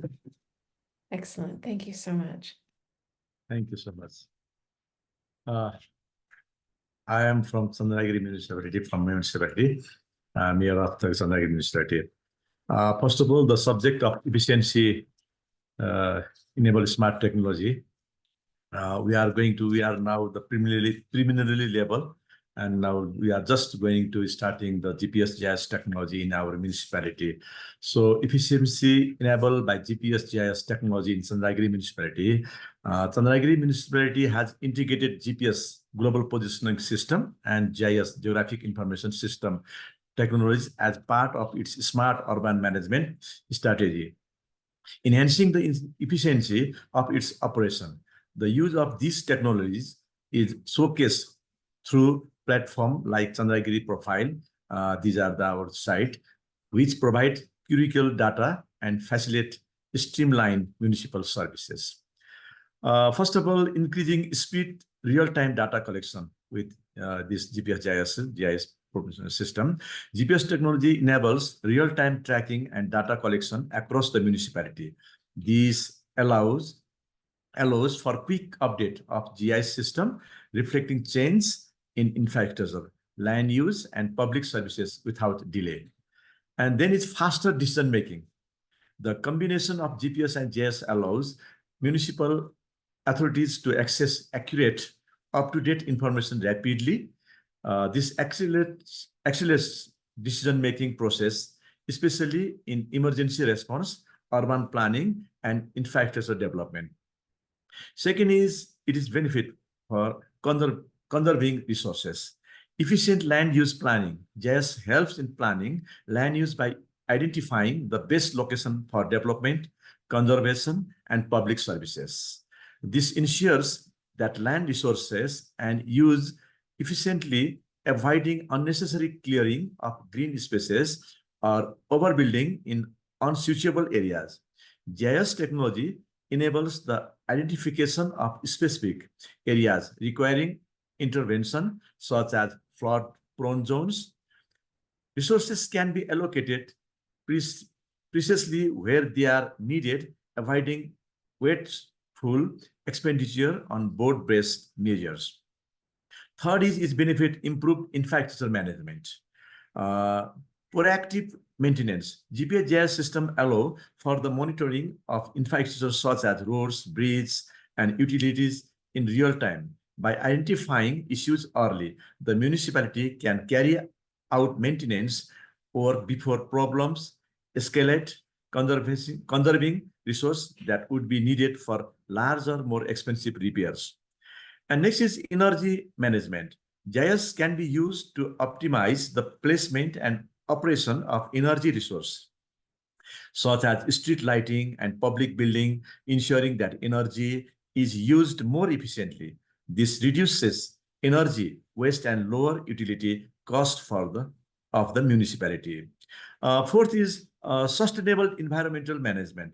Natural resources monitoring is benefit, such as the GPS-GIS technology, enable the tracking and monitoring of natural resources like water bodies, forests, and wildlife habitats. By using this data, the municipality can implement conservation strategies that protect these resources from overuse and degradation. And next is waste reduction. By analyzing data on waste generation and disposal patterns, the municipality can implement more effective waste reduction strategies such as recycling programs or waste to energy initiatives, thereby conserving landfill spaces and reducing the need for new waste management infrastructure. Third is improving the use of available data. Data integration means GPS and GPS technology integrate various data sets such as population, demographics, land use, and environmental data into a unified platform. This conservative use allows for more informed planning and policy making. Enhanced data accessibility, the platform like chandagiriprofile.com makes municipal data readily accessible to both authorities and the public.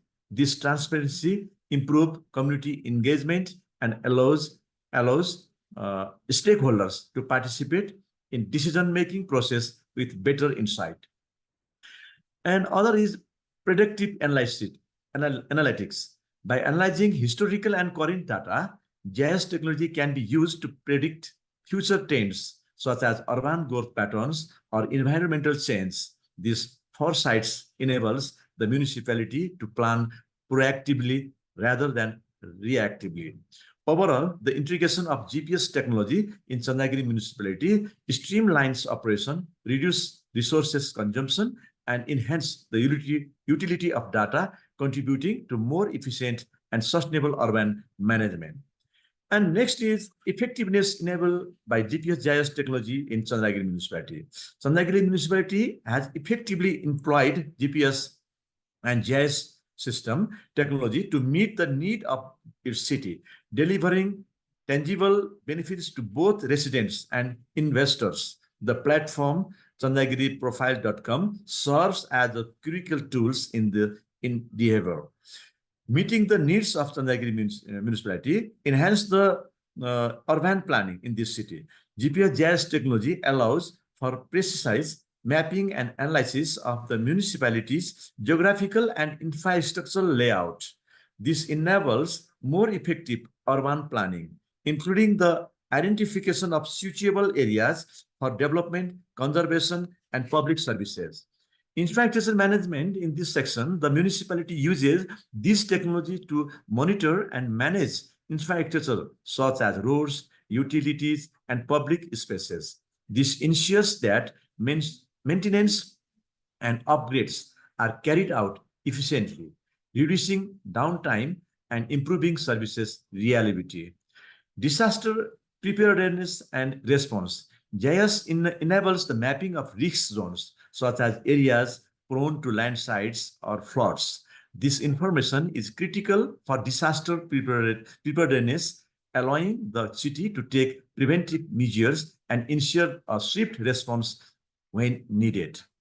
A second is delivering intended outcomes to benefit residents and investors. It means the improved public services. Residents benefit from enhanced public services that are more responsive and efficient due to the real-time data provided by GPS. Service like waste management, emergency services, and public transportation and optimize for better performance. And next is transparency and access to information.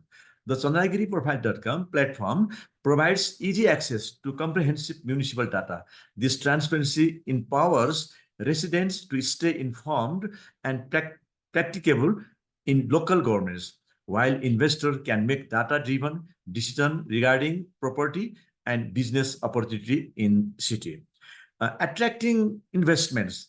Accurate and accessible data on land use, infrastructure, and demographic trend make Chandagiri municipality an attractive destination for investors. GIS technology support the identification of high potential investment areas, reducing the risk for investor and promoting economic growth.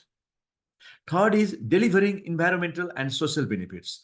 Sustainable development in this section, the integration of GPS-GIS help in promoting sustainable development practices by identifying areas for conservation and by supporting the implementation of nature-based solutions. This not only preserves the local environment, but also ensures long-term benefits for the community. And second is community engagement also is benefit. By providing data and maps that residents can access and understand, GPS-GIS technology fosters community engagement. People can contribute to city planning and development, ensuring that the outcomes align with the community needs and the aspiration. Overall, the deploying of GPS-GIS technology in Chandagiri municipality has been highly effective in meeting the city's needs, enhancing public services, promoting sustainable development, and attracting investment. This integrated approach ensures that municipality not only delivers its intended outcomes, but also positions itself as a forward-thinking, data-driven city. Equity enabled by GPS-GIS technology in Chandagiri municipality, the use of GPS Global Position System and Geographical Information System GIS technologies as highlighted on platform like chandagiriprofile.com and the Chandagiri Digital Profile application plays a critical role in promoting equity within Chandagiri municipality. These technologies are instrumental in addressing disparities and enabling marginalized or unserved population in improve their well-being, safety, and economic prosperity. Addressing the disparities, resources allocation. GPS-GIS technology helps identify areas of the municipality that are underserved in terms of infrastructure, public service, and economic opportunity. By the mapping out disparities, the municipality can allocate resources more effectively to ensure that the disadvantaged areas receive the necessary attention. Second is enabling improved well-being. Access to public services. GPS-GIS integration ensures that all residents, regardless of their location, have access to public services like healthcare, education, and transportation. By optimizing service routes and location, the municipality can reach even the most remote or marginalized communities. Environmental justice. GIS technology is used to monitor environmental conditions across the municipality, such as air and water quality, which this opportunity affect low-income areas. This data allows the municipality to take corrective actions, ensuring a healthier environment for all residents. Third is enhancing safety. Enhancing response, GPS technology enables faster and more efficient emergency response by providing real-time location data and optimized routing for emergency services. This is particularly critical in areas that are often overlooked or difficult to reach. Crime prevention. GIS can be used to map crime hotspots and deploy law enforcement resources more effectively. This ensures that all neighborhoods, including those in lower income areas, benefit from enhanced safety measures. Promoting economic prosperity. Improving accessibility by mapping transportation network and economic zones, GPS GIS helps ensure that all residents, including those in peripheral areas, have better access to job opportunities and markets. This reduces the economic divide between different parts of the municipality. Empowering small business. The data available through the Chandragiri Digital Profile application can be used by local entrepreneurs and small business to identify potential markets, understand demographic trends, and make informed business decisions. This empowerment contributes to local economic growth and job creation. Fostering community engagement also its benefit. Participation in decision-making platform like chandragiriprofile.com provide residents with access to municipal data, enabling them to engage in the decision-making process. This transparency ensures that even those with less influence can have a voice in how their community develops. Digital inclusion. The Chandragiri Digital Profile application ensures that all residents, regardless of their technical literacy, have access to vital information and services. This reduces the digital divide and ensures that everyone can benefit from the municipality's digital initiatives. In summary, GPS GIS technology in Chandragiri municipality is a powerful tool for promoting equity. It addresses disparities by ensuring fair resource distribution, enhanced access to public services and opportunities, and improves overall well-being, safety, and prosperity for all residents, particularly those who have traditionally been undeserved. Thank you so much. Thank you. Excellent. Thank you so much. We have been making notes on our Miro board to try to share some of the insights that are being generated by these examples that you have provided through the homework. I'm going to share my screen very quickly to show some of the notes that Dr. Jenny and your facilitators have been making. Just in the midst of making this note on efficiency, but we have this Miro board that we'll be coming into momentarily to help us look and think about these framings of equity, efficiency, and effectiveness. And in order to do so, I'd also like to hear from additional mayors. Thank you so much, Honorable Mayor Gana Shyamgiri. That was really, really instructive and useful. Very much appreciated. Thank you so much. Thank you. And I wonder now if Honorable Mayor Dr. Ani Binti Ahmad, you said that you might go second for us. Would you be willing to share your example as well, please?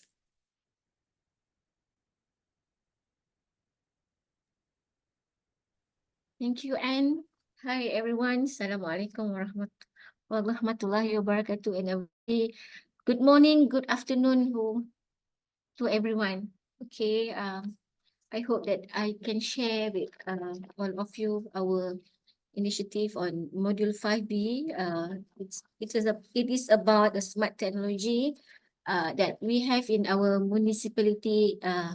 We have a real-time traffic management system. Next, please.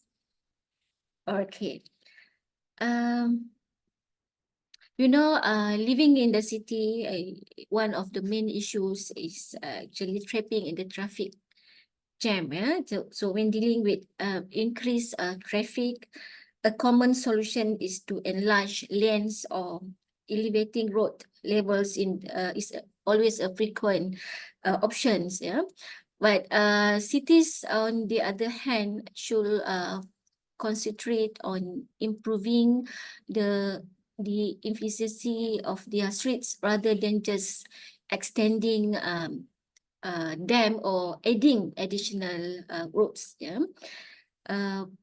Congestion can lead to protracted times, wasting fuel and money. So a quick and efficient and economical traffic control systems is one of the most important for the development of the city. So what we have in our municipality is we have a traffic management system. It is actually a real-time traffic management system that we have in terms of to ameliorate a flow of traffic and also safety in contemporary transportation, which we use cameras at a few junction with a vehicle sensor and also which can allowing the time-based monitoring of the system. So we put a fixed camera along the traffic lights, and we utilize data from sensors and also from the cameras, and we use image processing based on adaptive signal control, and also we control it at the control command center. So what we have, actually we have a smart infrastructure such as smart signal lights, smart pole, and also CCTV, billboard, smart lamp, and also traffic light. We choose one of the most congested junction, and also we use the intelligent traffic management system via smart junction that can analyze traffic flow data, and also from this system that we can benefit is actually among the benefits is actually we can reduce congestion, and also we can lower fuel consumption and also emission associated with idling vehicles, and also this because we can control from the system, from the data that we have, we can allow if there is more cars on certain junction that maybe we can use them. We will actually use the control system to give the first junction to go towards that line, And also for the second question, does this meet the needs of your city and deliver the intended outcome to benefit residents and investors?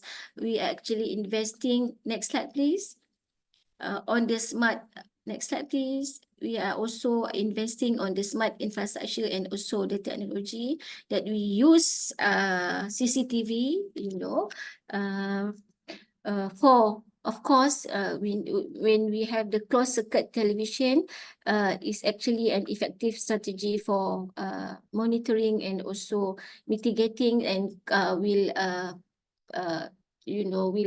assist us on doing giving us which is the best strategic decision to make. And also when we leverage advanced surveillance technology, we also can conserve valuable resources, which will promote sustainable waste and management practices, and also the deployment of CCTV cameras in a very strategic location throughout our municipality will serve as several critical functions, such as towards a safe city. So we also have our own geographical information system. When we can use this GIS to to make decision based on data driven in our smart city frameworks, and also can guide us to make sound decision in terms of locations of decision. And also in our inside our organization also, we have our electronic applications that this one also can meet the needs of our city, because the citizens will make their life easier, because they can pay whatever assessments like tax assessments, business licensings, and also compound rental of facilities via our own ICOM apps. This will also create efficiency of services and also speed. And also by utilizing machine based on learning algorithms can uncover patterns in urban dynamic, such as what I have mentioned earlier, how we control the traffic congestion, and also that might immediately apparent through when we compare through traditional analysis, because we are actually making decision on data that we have, and also by all of these things, using a smart infrastructure and also technology will of course benefits residents, and also will attract more investors to come to our municipal, and also we are actually because we have our limitation in terms of resources, what we do, we actually collaborate with the public and also investors, and also our service providers, because we have a lot of data. We have a data on property owners, we also we have also a few infrastructure that we have, like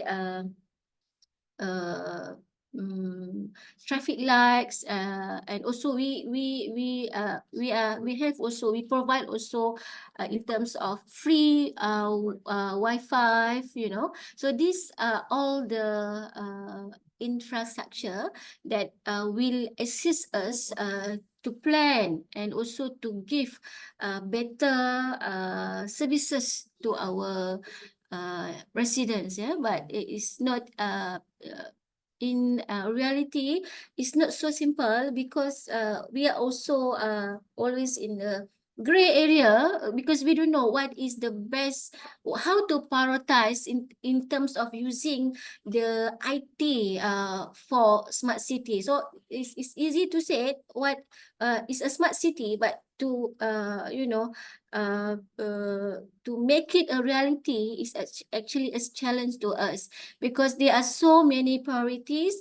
Which one is actually the first in the priorities? Because there is no size that fits all. We really have to engage. We really need to understand what is the best solution that can meet the needs of the residents. So because our municipalities is a quite saturated urban area. We have so many residential areas. So our priorities is actually focused on try to reduce the traffic congestion in our area.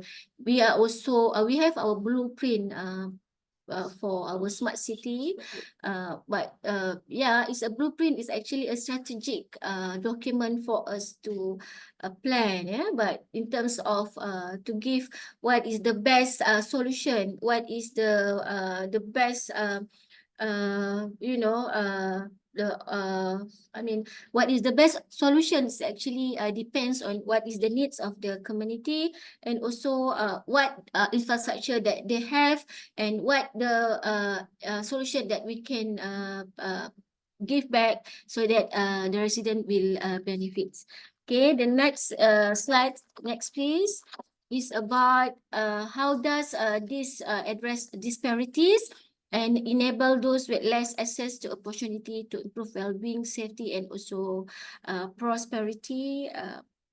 Of course, as a mayor, we want to give the best to our residents, yeah.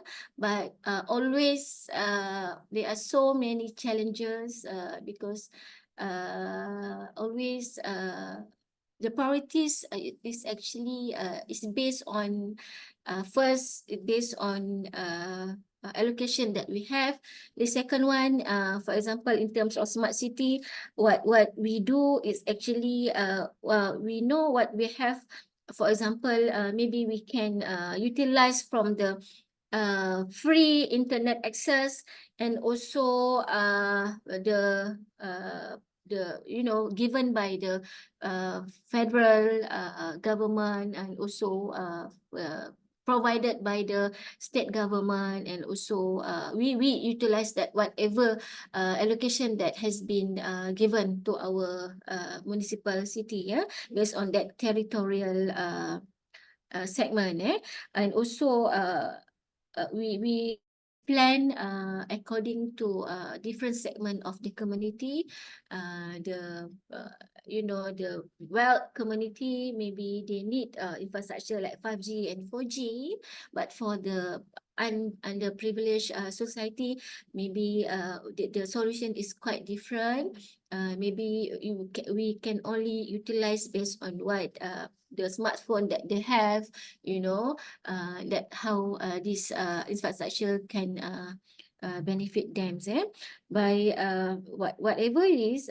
We looking at different perspective, because we have also our own service provider that we collaborate. Just now I mentioned with the Telkom DG, whatever the big gun in terms of giving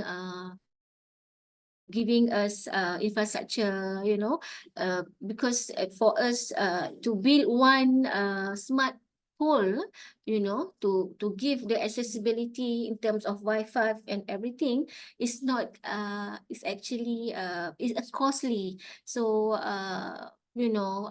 it's a big smart city is a big jargon to us. Whatever it is, we look forward, and we think it as opportunity for us to improve the efficiency of our service delivery. So on that note also, we also look forward to me, it's not smart city is something that we will look on it for the in the future, but to really out with the smart whatever you call it, it's really a challenge, because we cannot change everything using the IT, because it will cost us a lot of money. We need to change the system, everything. But in terms of giving the whole perspective, we are very positive. We will invest anything, the solution for the smart city based on our needs for our city. That's all. Thank you.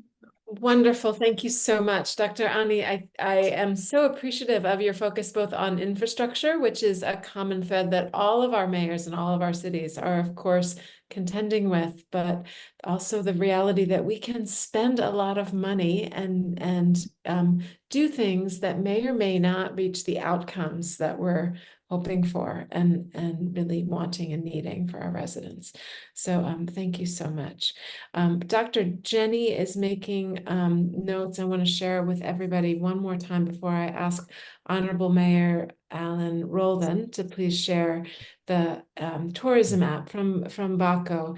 But before I do that, I do want to update with the Miro board that we'll turn to in just a moment together in our final exercise together. So we will hear from Honorable Mayor Allen, and I think then we will need to move to the Miro board so that we have enough time to work on the Miro board together. I want to thank each of you for turning those slides in with so much lead time, and for all of the mayors who turned in such great slides. It's really creating such a rich and robust conversation in our session today. So Honorable Mayor Allen, are you ready to share slides on the tourism app from Baco? Yes, ma'am. Thank Good day you. to all professors and honorable mayors. This is Mayor Alan A. Roldan, Municipality of Baco, Philippines. Last meeting, I presented the smart technology utilized in our municipality and the future smart technology projects, plans, and policies in our municipality tourism, which is the Baco Tourism mobile app to improve tourism, enhance the quality of life for both residents and visitors. And now, it's great pleasure to present to you the 3 ES: efficiency, effectivity, and equity of our initiative Future Smart Technology Project. The Baco Tourism mobile app, efficiency, number 1, increases speed, easy to use, loads fast. The Baco Tourism mobile app, it is designed with efficiency of each cure, ensuring that users can navigate through its features quickly and with ease. When you open the app, everything loads swiftly. This means that instead of waiting for information to download every time, it's already there, ready for you to use. This makes exploring destinations, finding attractions, or booking services much faster, especially when you are in the place with a slow internet connection. Number 2, conserves resources, uses less power and data, works offline. The app is also mindful of your device's resources. It's built to conserve battery life, so you can use it for longer periods without draining your phone. It uses less data too, which is a big plus when you are traveling and might have limited access to the internet. Some parts of the app even works offline, allowing you to access important information without needing to connect to Wi-Fi or use your mobile data. Then number 3, uses available data better, combines different data, personalized experience, learns and improves. Baco Tourism optimizes data by integrating various resources like maps and review in a single, easy-to-use platform, eliminating the need to switch between apps or websites. It personalizes your experience by learning from your interactions and preferences. The app continually improves by analyzing user behavior, ensuring it remains relevant and helpful. Second, effectively. Number 1, meeting the needs of the municipality, promoting local attractions, supporting local businesses, facilitating public engagement. Number 2, delivering the benefits to residents, convenient access to information, enhanced quality of life, customizes recommendations. The Baco Tourism mobile app is a key tool for enhancing the municipality's growth and livability. It serves as a go-to resource for residents, providing quick access to public transport schedules, local news, and services. The app also helps residents discover new places and events, enriching their daily lives with personalized recommendations. It ensures everyone can find something that suits their interests, making the municipality more connected and accessible. Number 3, attracting benefiting visitors, showcasing investment opportunities, data-driven insight, building a positive image. The Baco Tourism app is a lifeline for local businesses, driving customers to restaurant, resorts, and services, which helps some small businesses thrive. This boosts the local economy, creates jobs and benefits to enter community. Acting as a digital hub, the app showcases the municipality's offerings, attracting both locals and visitors, sustaining the businesses that keep the municipality vibrant. Number 4, delivering the intended outcomes, boosting tourism revenue, strengthening the local economy, enhancing municipality planning and development. The Baco Tourism app is available for investors, highlighting investment opportunities in business while providing insight into municipality trends and tourist behaviors. This helps investors make informed decisions by showcasing the municipality as dynamic and organized. The app attracts more investment, driving economic growth. Then next, equity. Number 1, addressing disparities. Inclusive access to income information, language, and accessibility features. The app ensures that information about municipality services, events, and places to visit is easily accessible to everyone, including those who struggle with the technology or speak different languages.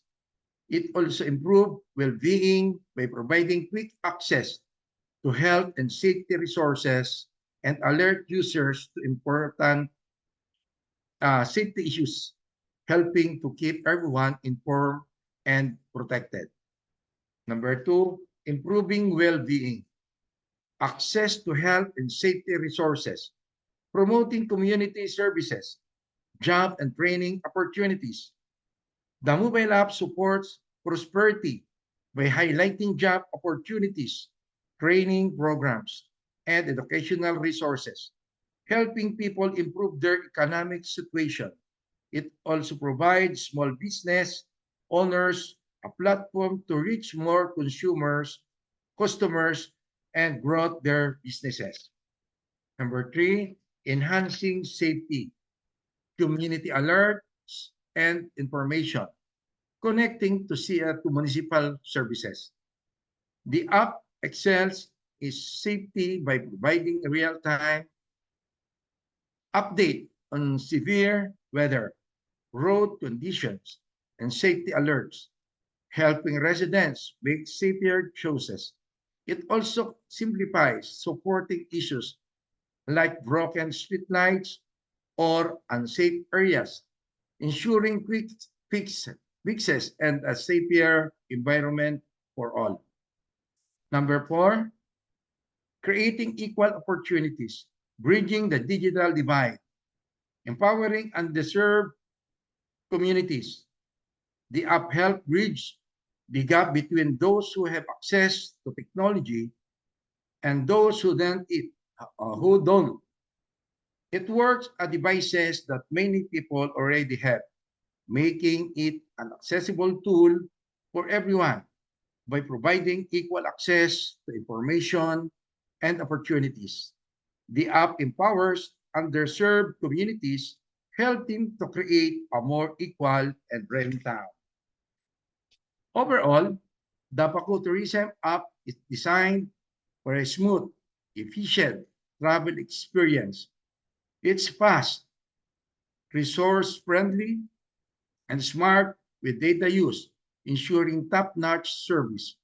The app enhances the town's appeal, support local business growth, and attracts investment, contributing a thriving, prosperous community.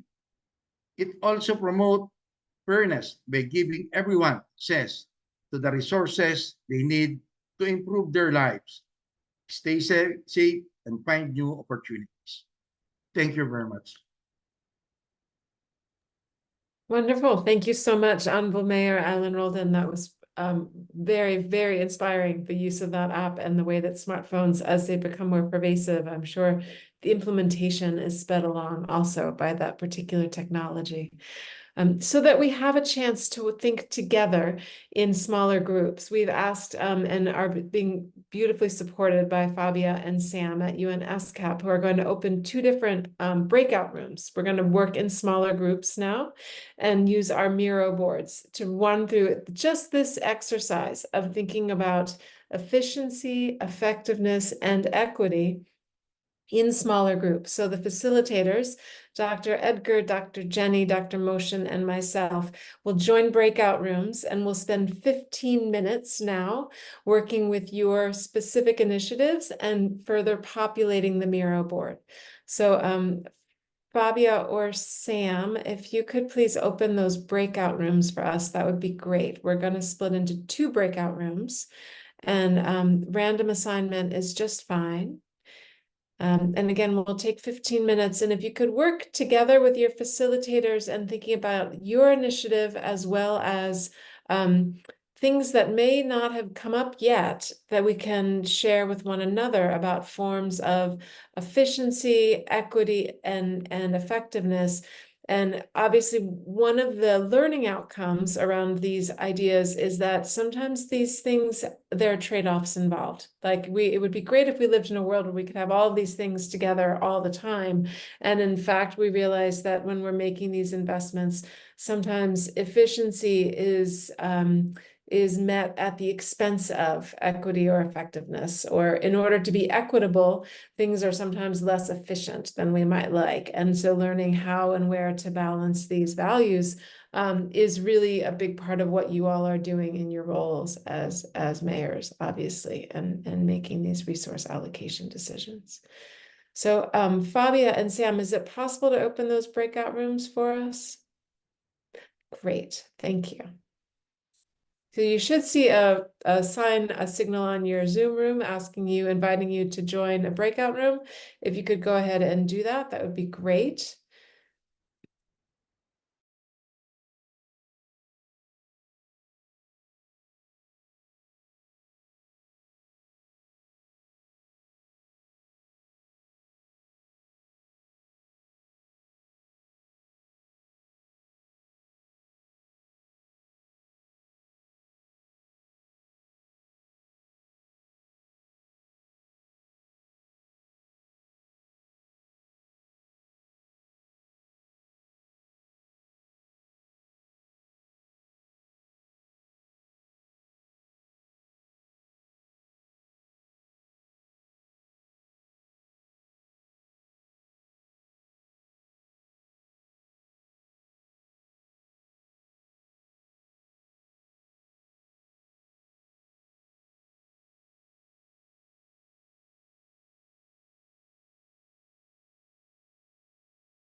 Welcome back to our main plenary session. That was really wonderful to see those Post-it notes being populated. And I loved, Dr. Edgar and Dr. Jenny, that you were immediately generating items for conversation. That was inspiring to me, and I think to us in our group, to see that as we are populating the individual Post-its, it reminded us to think together about, well, what is this generating for discussion? And so I wonder if with our last 2 minutes, we could turn and invite Dr. Jenny and Dr. Edgar to share with us some of what was discussed in your group and the items for discussion. Dr. Edgar, would you like to discuss especially the last column? Thank you, Dr. Edgar.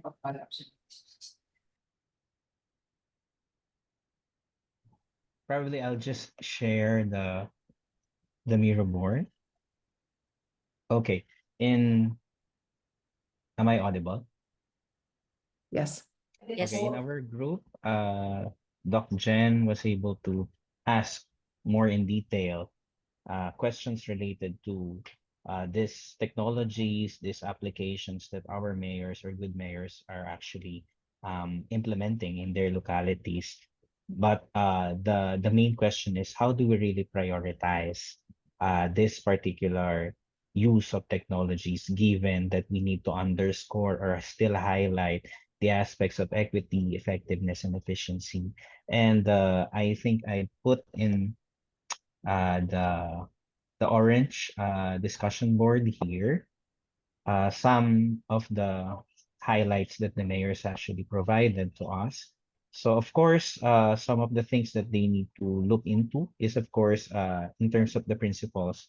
Of course, they need to ensure that this is in terms of resource allocation, they're able to exhaust the most possible one to be included in their activities. Second is, of course, looking into environmental justice, if these technologies or if these things that they're implementing are actually putting forward environmental justice and at the same time safety.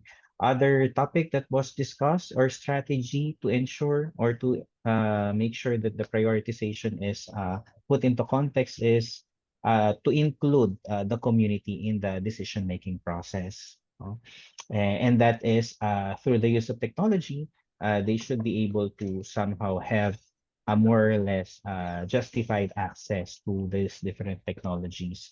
Lastly, I think another maker provided the context of ensuring collaboration among other potential community partners, such as the academia, private sectors, and NGOs. Maybe something to add as part of the observation and looking into the context of smart cities.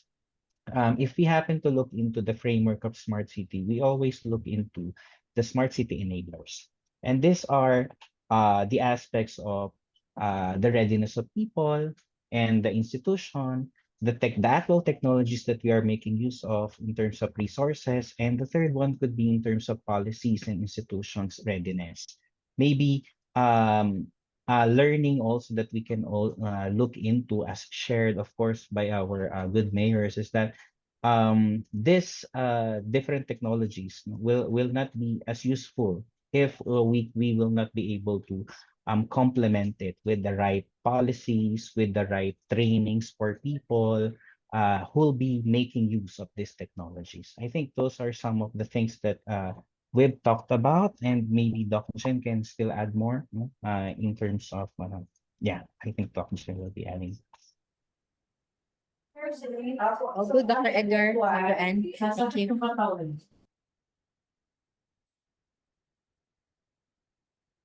Thank you, Dr. Edgar, Dr. Jenny. That was outstanding. And I think the connection back to policy is the perfect way for us to pivot.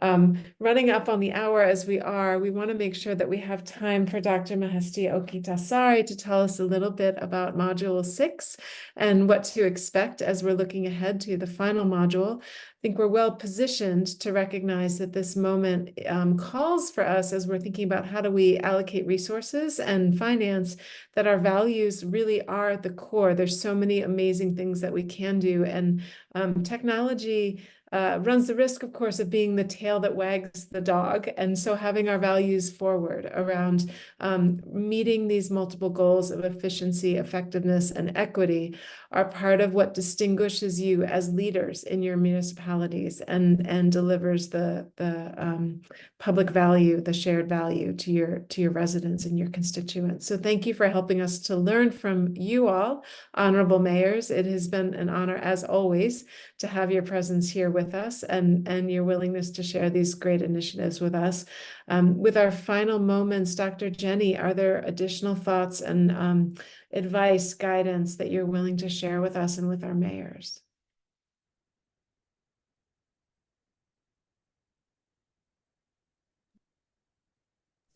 Dr. Anne, yeah. Thank you very much to all the mayors and also our dear partners and also to our APRU SEL colleagues. It's mentioned not that these technologies are here to really help us, support us, but it's basically, it's the community, it is our government that really, and all our partners who really decides in terms of the prioritization. No? So let's make these technologies work and let's balance both the hard and the social technologies when we talk about smart and inclusive cities. So thank you very much, Dr. Anne. Thank you. Dr. Oki, would you like me to share your slides from my computer or shall I Yes, invite please. you to share from?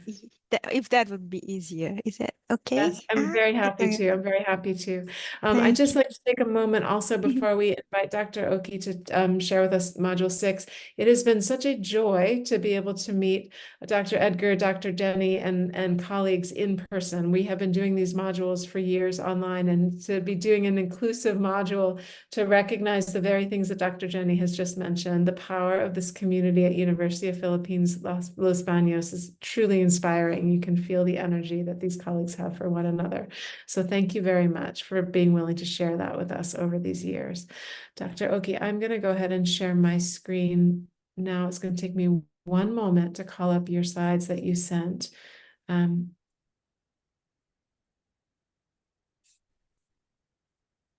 PowerPoint. Forgive me here.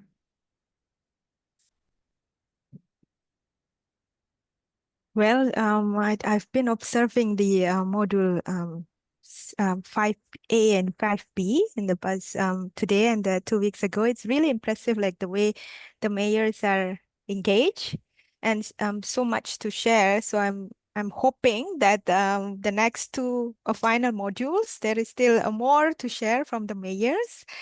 And I also echo what Dr. Anne and Dr. Jenny said, that our sincerest gratitude for the mayors for their invaluable contribution and active participation so far. And so our last module, or module 6, is actually specifically focused on financing sustainable urban development in this way, in trying to hear more how would you like to finance your initiative. Next slide, please. So for the next 2 weeks, the module 6A, we specifically looking at the funding options that is available to local governments.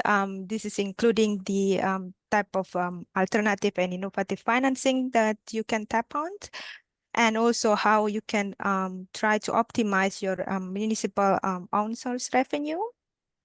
So that way, we also want you to try to identify challenges and opportunities with regard to finance in your projects, and what kind of financing option available to you, to your cities, and the future pathway to address this infrastructure gap. So I would like also you to rethink about the sessions today about how to allocate the resources based on values and the goals, and how would you prioritize your financing. Next slide, please. So this is the template for the homework. It seems quite crowded, but I think it's going to help you to think through about your financing strategies. For example, you can try to, mayors, it would be great if you can identify what kind of actions that you need to finance within your initiative. How is your financial context within your city, and very rough initial financing strategies and the potential benefit of finance benefit of your initiative, whether it's bringing it revenue or something or not, and what kind of barriers that were you seeing as of now with regard to your initiative. So, and that we look forward to discussing this with you in the I think it's middle of 10th of September, if I'm not mistaken. I think I'll end it here. I would not hold everyone for the next meeting, and I think it's already very late for you. Thank you very much. Looking forward to meet everyone in 2 weeks. Thank you. Dr. Oki, thank you so much. We look Thank forward you. to that. And to the honorable mayors, to all of our faculty partners, to our esteemed guest speakers this evening, this afternoon. I'm now on the East Coast of the US, so it is quite late. It's about 3 a.m. here. I'm so honored to have been able to spend this time with you.